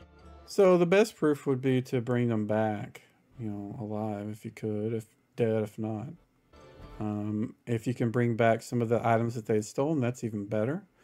You'll get paid 5 gold per bounty that is determined to be an actual bandit. You'll get 10 if you can bring back the things that were stolen. And he's not talking about what was stolen from the dwarves. He means like if there's something stolen from a caravan or from a farm or something like that, they pay more for that particular. How would we get those items back to town? Bring them back to town. So it's up to us. Okay. Do you know anything else about the bandits? Size, location, leaders, anything like that? No, I do not. Sorry. What kind of loot we should be looking for? what kind of stolen property we could return? Any idea there? I've never been stolen from, so I don't know. But if you can bring something back that's obviously, Okay. That would indicate that it was taken. I have a question for you. Is there Sure. any given days where the crime activity is heightened? He kind of blinks and is like, the days kind of run together for me. I don't really can't think of anything specific that would indicate any specific day. No, sorry. But don't depend on me to give you any information on those. I'm in here all the time, and he kind of indicates, the tavern. But I've not heard rumors that they were, running around on a specific day. What about a specific season? Well, I mean, I can't imagine that they're out too much during the winter when it's, iced up. We get a lot of cold weather here. It is fall, so the weather's not as warm as it normally would be. And that's not him speaking. That's just me telling you. So that means that'll be gearing up. Yeah, it's Dragon Breath season, so the caravans are out carrying the beer. So they're probably pretty active. Or the mead, I guess it is. It's about stocking up time. Yeah. He says, "Well, if that's all all the questions you have, I got to get back to." And he points to some of the patrons. And good day to you, and good luck in your quest. Good day, lad. I guess maybe head to the edge of town or wait till evening and head to the edge of town. Yeah, we should wait till like evening or dusk. Agreed. All right. So we'll assume you guys wait. You eat lunch, and then are you guys going to ride out? Or are you going to walk out? Just from a stealth perspective, Jason can definitely tell you that being on horses is going to be less stealthy than moving on foot. With such a short distance, I don't see any reason why we need to take the horses. Yeah, I agree. Well, I'm just stealthy because I'm wearing chainmail. Well, so am I. So it's not too stealthy. Well, I'm just hoping that those of us that have infravision have a slight advantage over what I'm assuming are going to be mostly human bandits. Because otherwise, they're definitely going to have the advantage because they know the ground and we don't, and it's dark.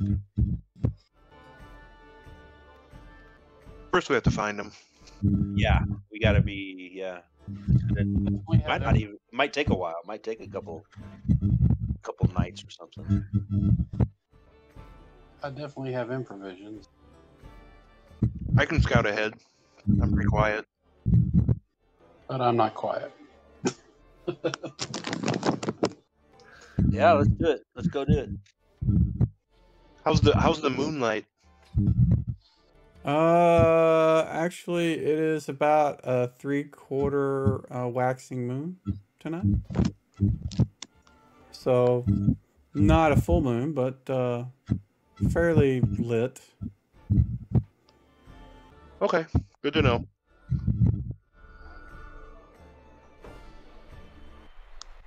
If you guys see any like obvious signs of a camp, like campfire smoke or something, obviously pipe up. What is that buzzing? That's really... I hear that as well. I don't know where it's coming that's Dawn. That's Dawn. Do you have like a phone or something right next to the... I don't know. I'm just getting a lot of buzzing. Like, I don't know. I'm holding my pad in my hand and have my computer. Are you using Discord through your pad and then Foundry using your laptop or Yes. what? Okay. Yeah, it's like every time I speak, I'm hearing like a buzz. It's weird. All right. Is there any as we approach this area to the north of the town, is there any like obvious high ground, like highest point Not where you're at. Down the road, it's higher. Yeah. Okay, because we might need to take the higher ground at some point. So I'm going to. So you guys approach the northeast section towards the hills. You guys kind of make your way along. It's kind of a dusty old path. It's got rock and gravel. You can tell that like every couple of days somebody comes through here. Either on a horseback or foot traffic or maybe even a cart every now and then. It's enough to keep most of the grass and trees, the brush going through here. And in fact, the hills here are almost deserty. The trees are kind of, if you're familiar with mesquite trees, there's just those are the only kind of trees that are here. There's every now and then you'll see like some low cactus. There is some grass every now and then, but it's more of a prairie grass sort of thing. It's kind of bushy at the bottom and long things that come out the top, and but it's not just like a flat, sort of grass plainy sort of area. A lot of rocks. The color of the soil and the rocks are kind of reddish. But as night falls, you really can't see all this. You saw it before. It becomes really dark. You can see some fireflies kind of out there. You guys make your way out probably about a half a mile from the edge of town, and you can see kind of off, about 200, I don't say 200 yards or whatever, but off in the distance, you can see like there's this small little campfire off on the edge. And I'm going to bring up a map, and I think that's probably where we'll start. Right. Did you say there was mesquite trees here? Yeah. You're familiar with mesquite trees, though? Those ratty little trees? Actually, they're bushes. Yeah. But that's the tree-ish thing that's here. Okay. They burn super hot. Yeah. And they got little spindly things on them. They poke your ass. They hurt. They're not good. They make good bourbon. Yeah, I don't know about that.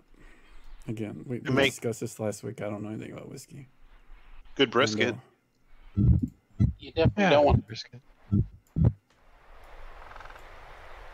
Give me a second. I'll get you guys on this new little map section. But mesquite also burns super fast in the smoker, so. Just FYI, it is dark, so Sir Finfall can't really see, and neither can France. Well, luckily we have torches. Well, we may not Again, want to light those. Yeah. Yeah. So I am going to activate this map, and it is nighttime. So just keep that in mind, Mr. Humans that are blind.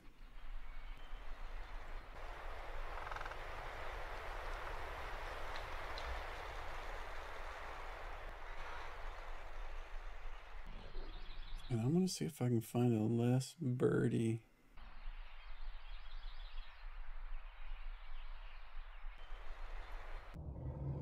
Nope, that's not what I want. There we go.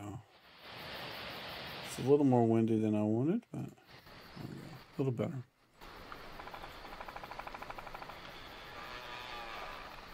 This is actually for forest, but I don't have anything specifically for I don't have anything specifically for plains yet. Sorry. So, kind of a night themed sort of sound. You guys load the map okay? I'm Oh, not it thinking. just popped up. Okay, yeah, it may be kind of big, so that's probably why it's taking a while. Because it's kind of a high def map.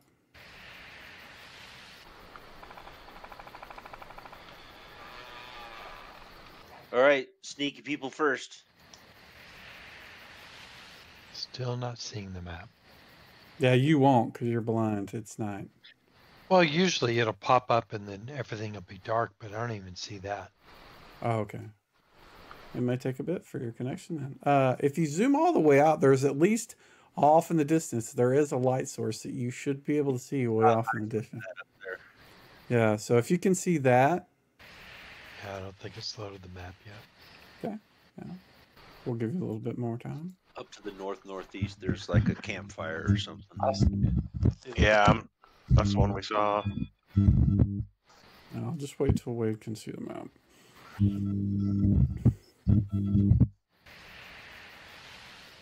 Yeah, the resolution on the map is really good, but that also means it's kind of vague, so it may take a while depending on your connection speed to load it. I know I don't have fiber yet, but 500 So- megabits down should be able to do it. Dawn, do you have a fan around you? No. That's weird. I mean, my computer's making noise from. The computer, can you like, is it like sitting on like a table? It's sitting on my lap. Okay, that should be okay. And your Discord is run through the computer or the tablet? No, I'm actually holding my tablet hand. And that's where your Discord is? Yes. Okay. Other than that, it just sounds like it's like buzzing, like if you had your phone like and vibrate sitting on the table every now and then. It's just like doing that. So you still hear it. can you when you're not speaking, is there like an easy way to mute and unmute when you want to talk? Yeah, that's what I've been using. Okay. So we'll see how that goes. All right. So can you see the map yet, Finfall? Yeah, actually, I've got total darkness. I can see myself and nothing else. So yes, the map. So did if you load. zoom out, you should be able to see something. You zoom out far enough, you'll see something. Yes, to the I see it northeast. to the northeast. Yes, I Yeah, see that. yeah. That's because humans are blind and you can't see squat. All right, so I am going to have to light a lantern if I'm going to be able to travel through, unless some Don't people you are have gonna... a? Oh, I've got a light source. Yeah, you're Yeah. right. Yes. And what does Jason have to say about that? Yeah, don't break Jason's down not any. there. Jason's not there, Yeah. so shush. All right, what are you doing, Sir Finfall? All right, so I'm going to whisper to my guys and say, hey, I'm blind as all get out, so unless you want me to light up a source that everybody can see, I'm going to have somebody take me by the hand like a little toddler and string me along. So right now, the only people that can hear you is Franz and Gunthrid and Guntag. No one else is near enough to hear you. I've got you. Follow me. Okay. So if you're going to follow him, I'll just assume that wherever Gunthrid is, you are, and then I'll move you whenever that happens. Yes, I will take that. Okay. My game says paused. It's because I paused it because people were moving while I was having a discussion. So.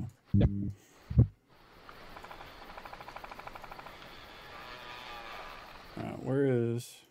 Yeah, there he is. Jason's hiding out behind the rock with the fireflies. Yep. So, Jason, what are you doing, sir? I tried to see if I could detect any noises. Did you catch my roll? Oh, I see it now. You heard some whispering behind you. You also heard some voices up in the direction of the light that you're seeing. You don't see immediately anybody around it, but you heard voices from that direction. Kind of like a little laugh, and then it got quiet.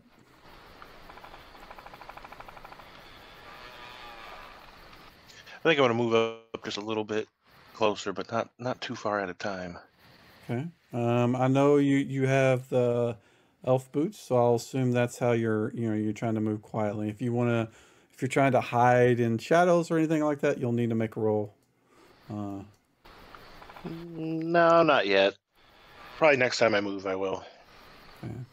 So I wonder if I should signal Jala to maybe have everybody move up a little bit more.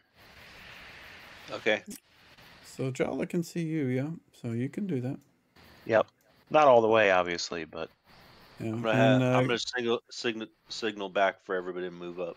So Gunther can see you, and Guntag can see you. And when I say see you, they can see Jalaman. So Jalaman is kind of waving Gunther and Guntag. You guys, come on, move up. And I'm Tell them to with. come to me where I'm kind of behind a rock, so just come behind me. Okay. So whenever Gunther moves, I will move the two blind humans whenever he moves. Moved. Are we moving up further? Yeah, move up to me. Move up to me. I'm signaling you to waving you forward. All right, I'm going to move up again, but this time I'm definitely going to try and hide in the shadows. Okay. So get to where you want to go, and then make your quiet check.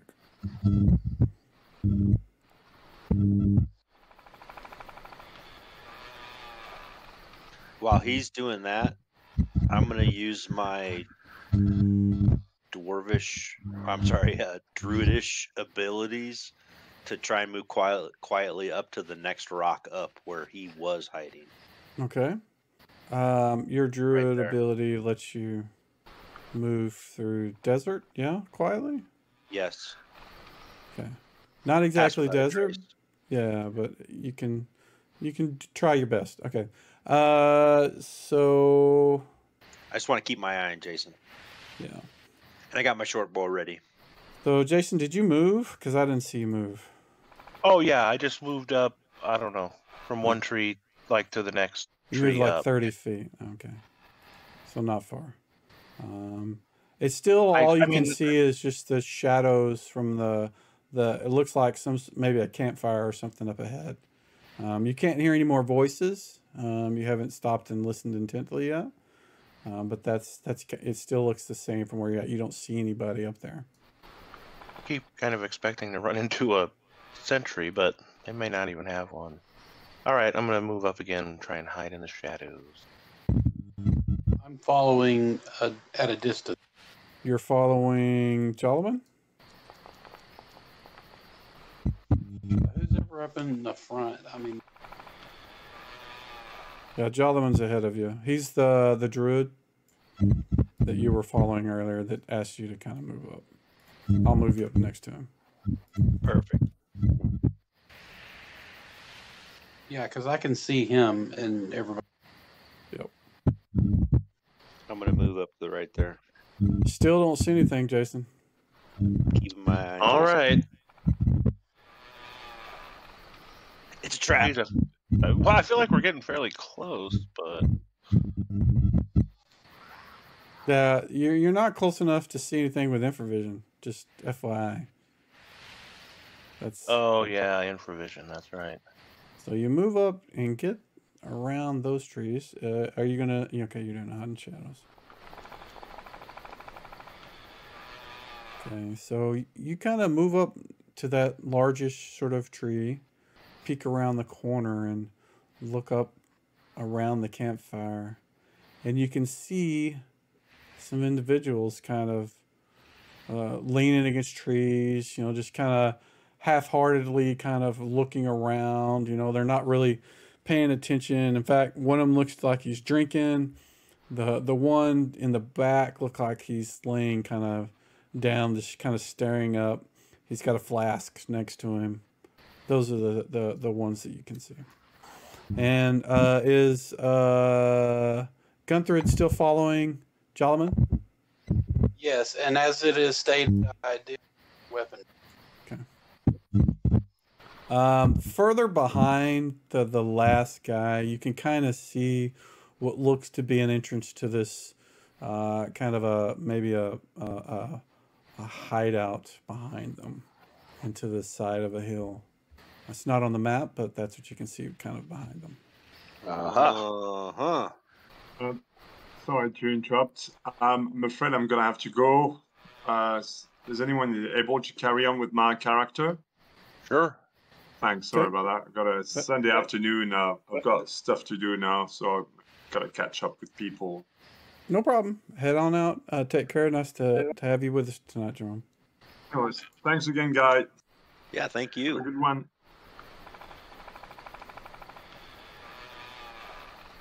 Well, now it's a little bit more of a pickle because if we like try to attack these guys, they can just run in this cave and warn everybody. And getting between them and the entrance to the cave is going to be a little tricky, but not impossible. I hate to just like. Can I see him from where I am? Nope. I mean, I really kind of hate to just bum rush them and murder them, but I don't know. I could charm one. All right, I'm going to sneak back so I can confer with my compatriots. Okay.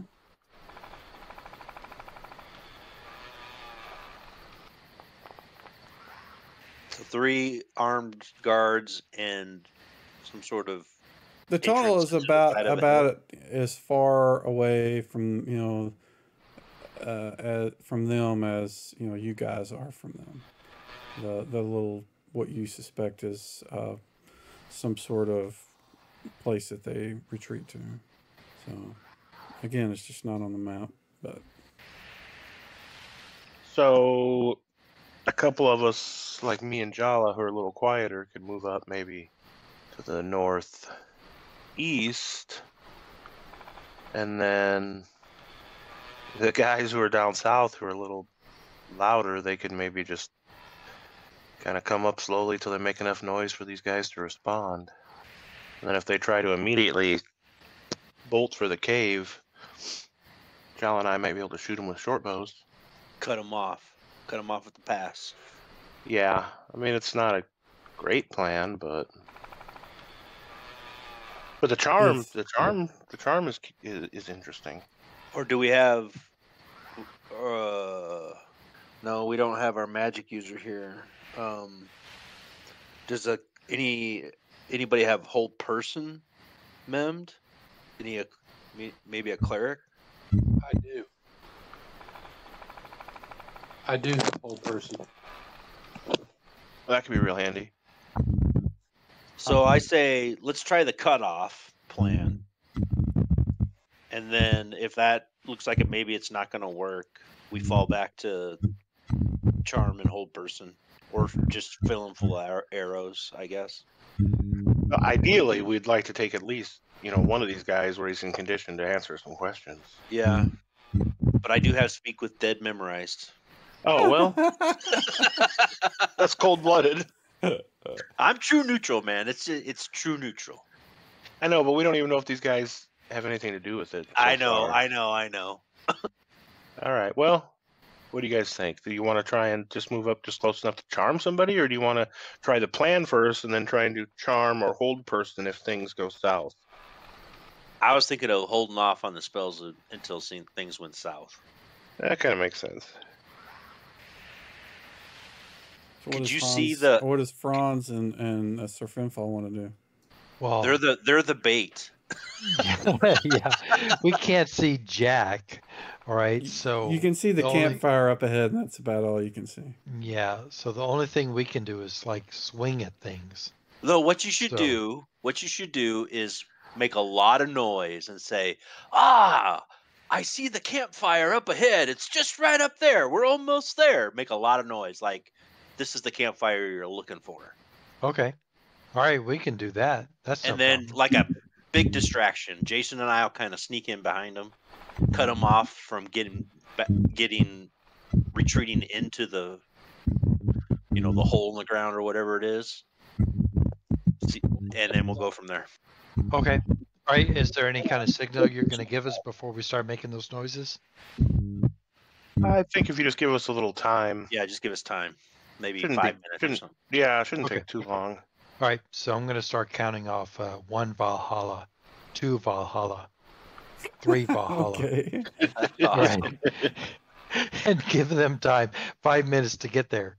And then Okay. we're going to just start saying, look, there's the people that we're after. All right. So you're going to stay with them, Gunther, the two guys that are going to do the yelling? Yeah, because I'm in chainmail. I'm not. There's nothing stealthy. Right. Gotcha. All right. So Jason and Jala, make your moves ahead if you're doing any specific abilities and that sort of thing. I say go behind the big rock and then swing north. Yeah, that's what I was thinking. Maybe just hang back a little bit because. Oh yeah, you go first. Move as silently as me. Yeah, Jason is deathly quiet. You can he doesn't hide as well as he's quiet, but he's very quiet. Oh, I have a little bit of lag. I didn't really mean to move quite that far. It's all right.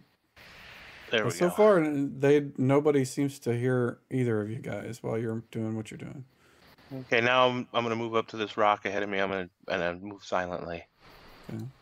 Or I mean, not move silently. Hide in shadows. Okay, just give me the roll when you get there.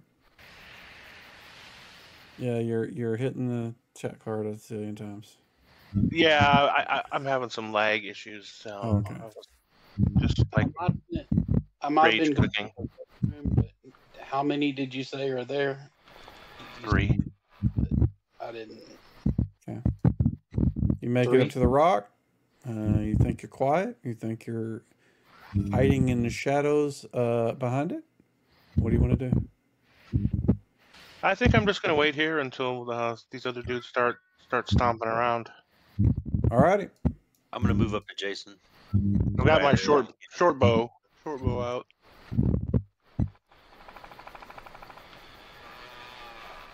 Alrighty, so Sir Finfall, it is now the time that they had told you they wanted to wait to.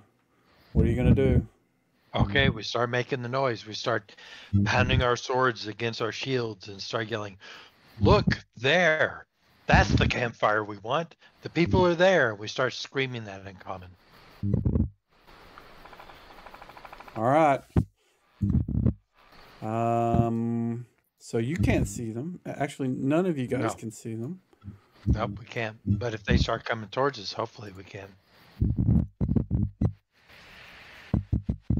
Or maybe hear them.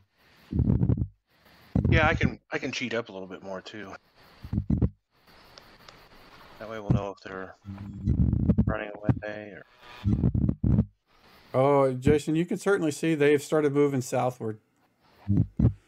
The two in the back have pulled out bows. You can't see the other one very well, but you can tell he's kind of off by a rock. You don't know what he's doing, but you know he's off in that direction. And Gunther moved up, so I want to move you guys up. All right.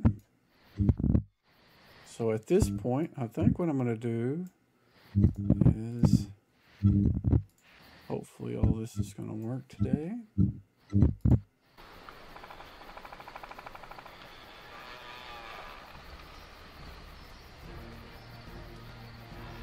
And everybody can...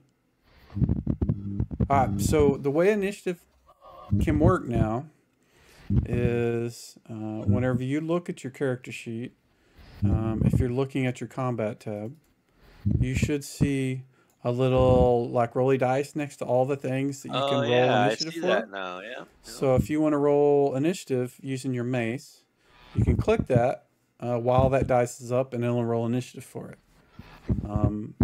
Normally, you can also, if for whatever reason you need to force it, and you probably can't force it, it'll probably need to be me, but you can also right click on any of those as well, and it'll give you the roll initiative thing as well.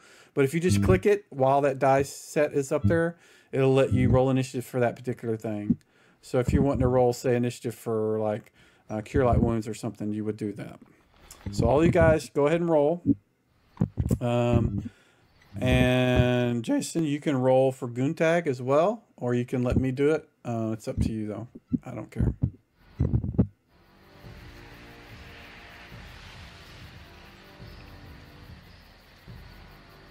I gotta see what he has.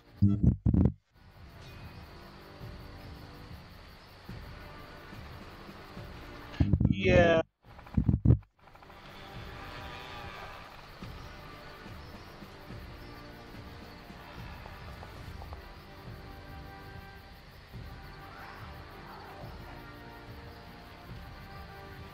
And I never actually bought a short bow. So all I have is my sling. After all the times she asked us what else we wanted to do. Yeah, I'm sorry about that. Ah, it looks like Gunthrid.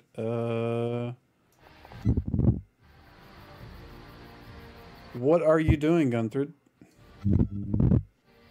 Done. Do I see them moving toward me? I don't know. Can you see them? I have infravision, so Yeah, but can you see them on the map? Can you see anybody? And are they within range of whatever it is you want to do? nobody's highlighted, so I do see something by the. Yeah, I'll move up to. It was lit up a while ago, but now it's not. It's red circle. Yeah, it's because until you guys rolled initiative, he had initiative. I will move up to him then. Okay, so that is 40 feet. So it'd just be my movement, right? Yep.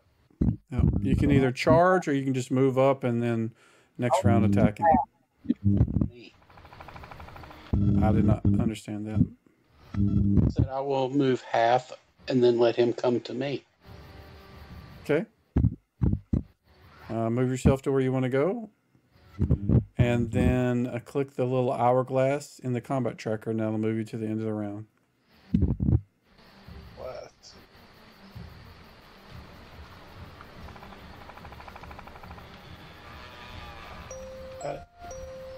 Alrighty, so the bandit guy, he is not closing with you. He's got a short bow, but you are definitely the first person he sees, so he is going to shoot you with a short bow.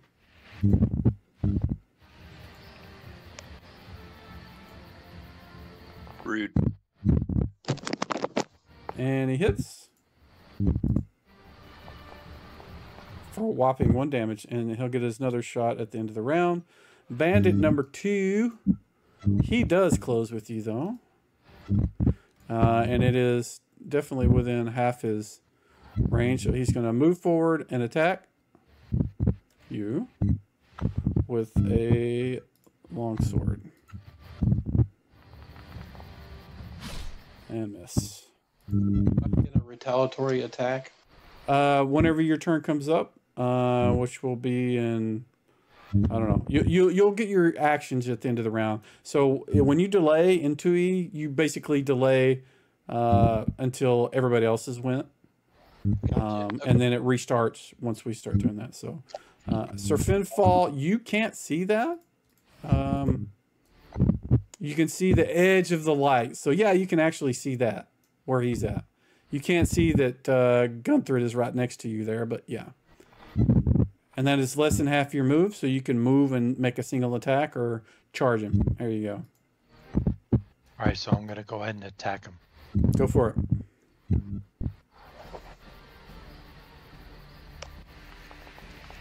Jason, start lining up what you're going to do. You're next. Or is that Jason or Jolliman? All right, that missed. Jolliman. It is Jolliman. Yeah, sorry. What is Sir Jolliman doing? What about Franz? I don't know. What about him? You control all those guys. He goes after Jala, I think. Yep. he Yeah, does. he's Yeah. next in the line. I'm Is gonna he cast Charm Person on the guy with the green sash. All right, you target him and do all the casty wasty stuff and see what happens.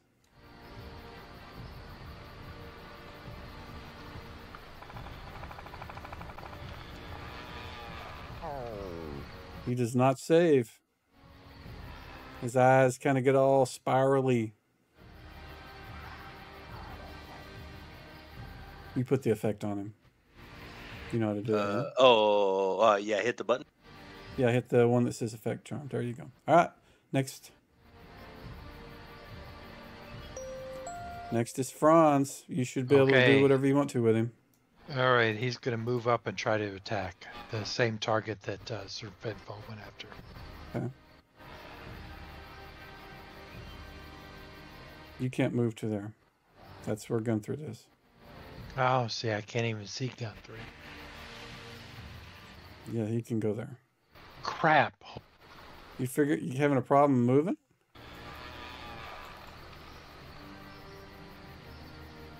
There you go. Less than half your move, make your attack.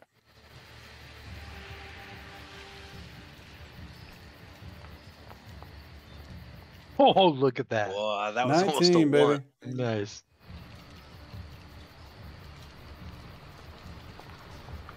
All right, that wasn't all that bad.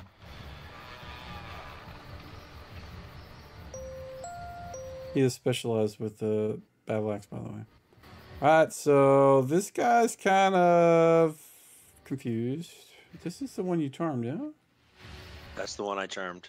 Oh, the effect doesn't have a duration because it lasts so long. So, yeah. It depends on his intelligence. It could last. for a Yeah, I just mean that there's no, like, it's not set. So it doesn't show up as like an icon on him. Whenever you have things that are temporary duration, it'll put an icon on the token, and when they're not, it doesn't show. So he's just kind of confused. He's standing around, doesn't know what to do.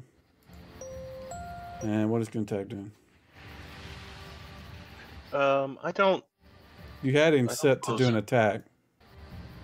Yeah, I don't suppose he could charge that guy who's like. No, even but he farther can away. certainly move up to there. That's only 40 feet. And then Okay. make an attack. Let's do that.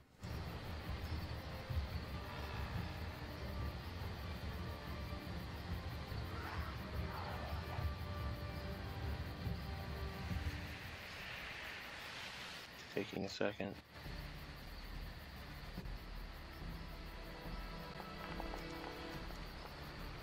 No, he missed. All right. Okay, I haven't even seen the die yet. Okay. It is now Jason's turn. I'm gonna sling at that guy who's farther away than the charmed guy. Okay. Now, keep in mind, you don't know he's charmed. There's no, like, indicator. But Okay, does he have cover from that rock? Otherwise, I'll throw a sling at him. If the other guy's like easier to hit, I'll go for the other guy. I mean, they're both kind of next to something. The one to the west is standing next to a tree. The guy next to the rock, I mean, they're kind of just by it. There's no, like, I probably wouldn't apply a modifier to either one of them because they're moving Okay. forward, or they were. I'll go for the closest guy. So this guy? Okay. Oh, I don't have any ammunition left. Here, I have let's sling see. bullets in my You pouch. sell your bullets, but not by a No. short bow. You just need to select them if you have them. I'm looking to see if you have them. I don't. They're in my small belt pouch. I'm looking in your belt pouch. Oh, bullets. Yeah, you just need to select them.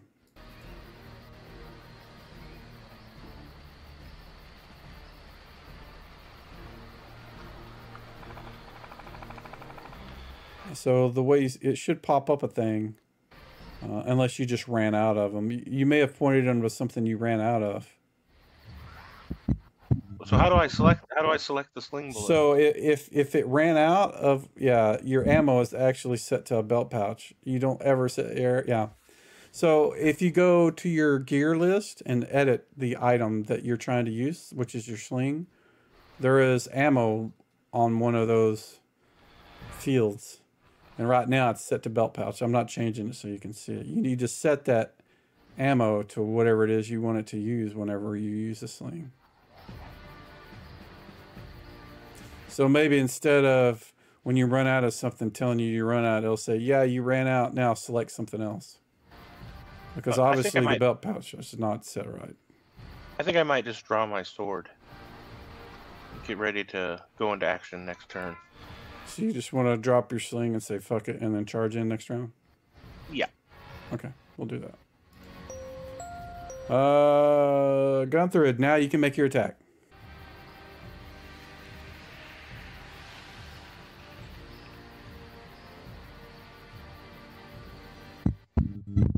Okay, here I go.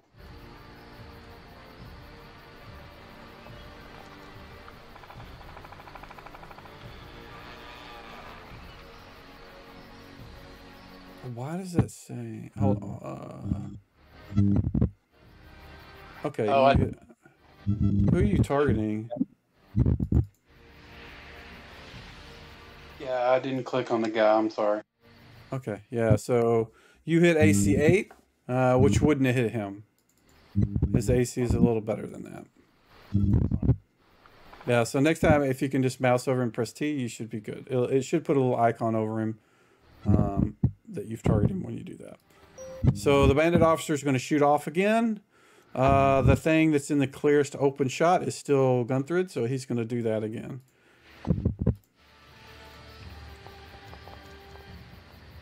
And he misses.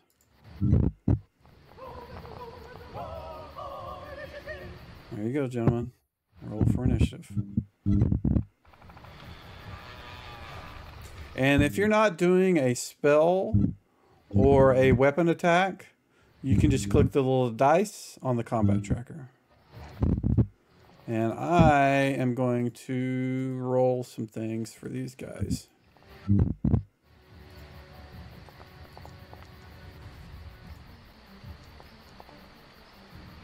I'm going last.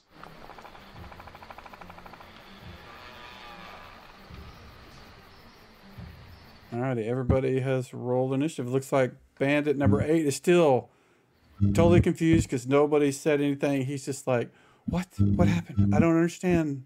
What am I doing? Sir Finfall. All right, targeting that same one that's in front of me. Okay. My whole map just went gray. Oh no! Oh, I'm coming that back. sucks. Okay. Okay. All right. Do Franz. Franz still targeting the same one. Okay.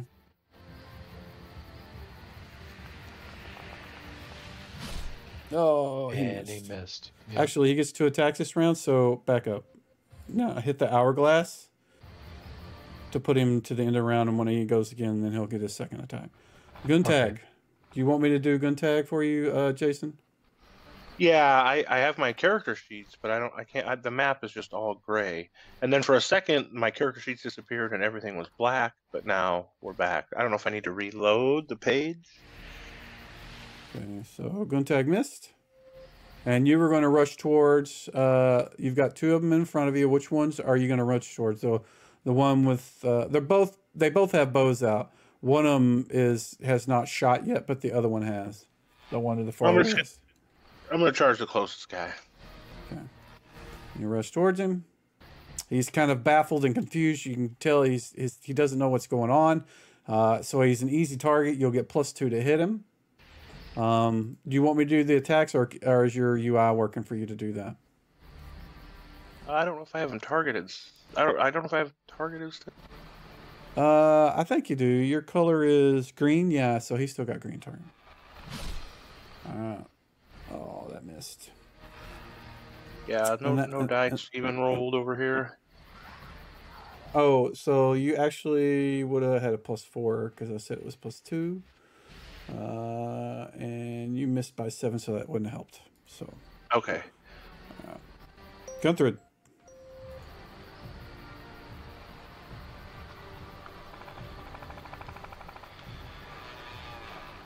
Your color is purple. You don't have him targeted yet. Mouse over him and press T.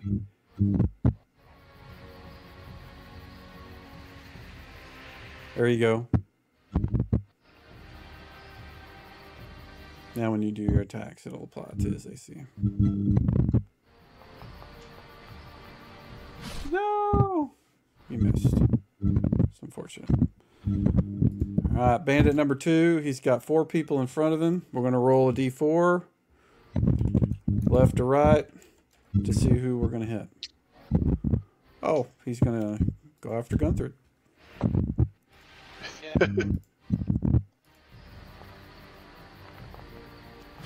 And miss. Solomon. Okay, I'm just gonna. I rolled for my short bow, but I'm just gonna. First thing I'm gonna do is shout out Jason. That guy is in front of you. Is a friend of mine. Don't hurt him. Then I'm gonna say, "Hey, green guy, get over here. I'll keep you safe." And And that's all I'm gonna do. I'm assuming he's actually wearing green. Yep. And then yeah, that's all I'm gonna do. Jason, don't hurt him, and hey, green guy, get over here. I'll keep you safe. All right. If you're done, end your turn.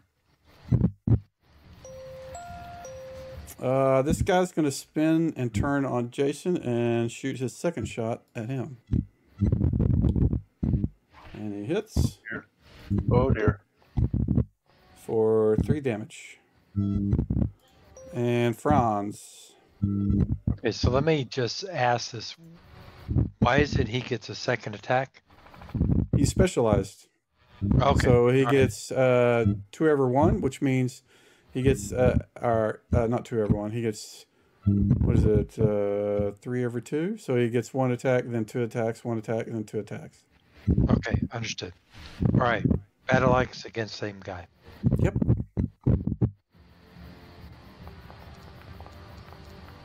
Oh, God. All right. So since you made an attack against the bandit, he is going to roll a dice.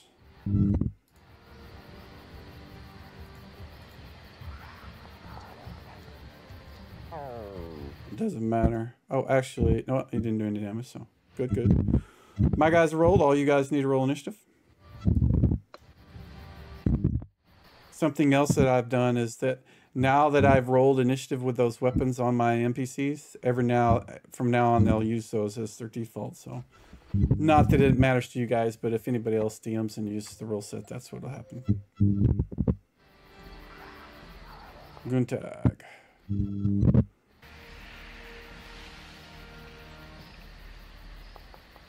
There we go. All right, Gunther, you go first. The bandit in front of you is still standing. He's still facing off against you.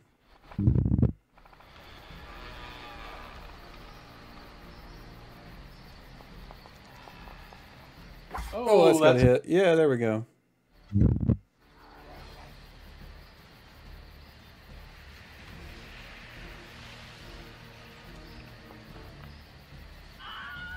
Oh, you took him out. You smashed his skull in. Nice. Awesome. Bandit number 8. He kind of lowers his weapon.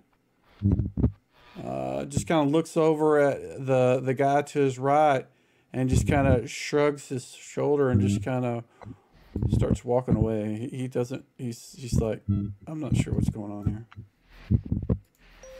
Sir Finfall. Okay, I'm going to move. I can see that other guy up to the north. Yes, I'm going to go ahead and move up towards him. Okay. You going to charge him, or are you just going to move? Just move. I think I can just move. You can? And still make it. It's only 20 feet away. Okay, I'm there, and I'm going to go ahead.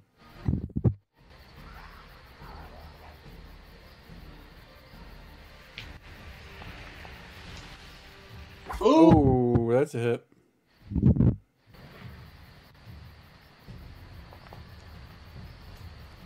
Ah! That hurt him.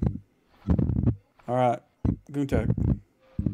What's he doing? Okay, so my map came back for a second, and then it grayed out again. So I can't actually see anybody. But I don't. The guy was next to Guntag. Is he the one who died? He's dead. He's the one that died. Okay. The one that's left alive is to the west of Jason. You want him to move up there and attack that one? Oh, I mean, he hasn't got hurt yet. So yeah, let's do it.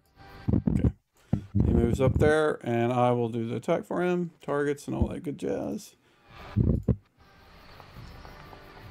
I can kind of see 19. why. Yeah, Guntag is only level 3, so. Yeah. Guntag hit for 3 damage. Hey, I'll take it. Franz is going to charge up and stand next to his buddy. You want me to roll that attack? Yes, you can. I was just... He was going to move whether you moved him or not, because that's what he does. Right, he missed.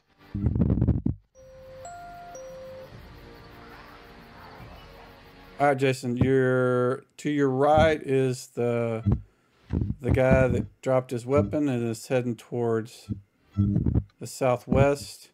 And to the west is the other one that was in blue that's surrounded by 3 of your party members.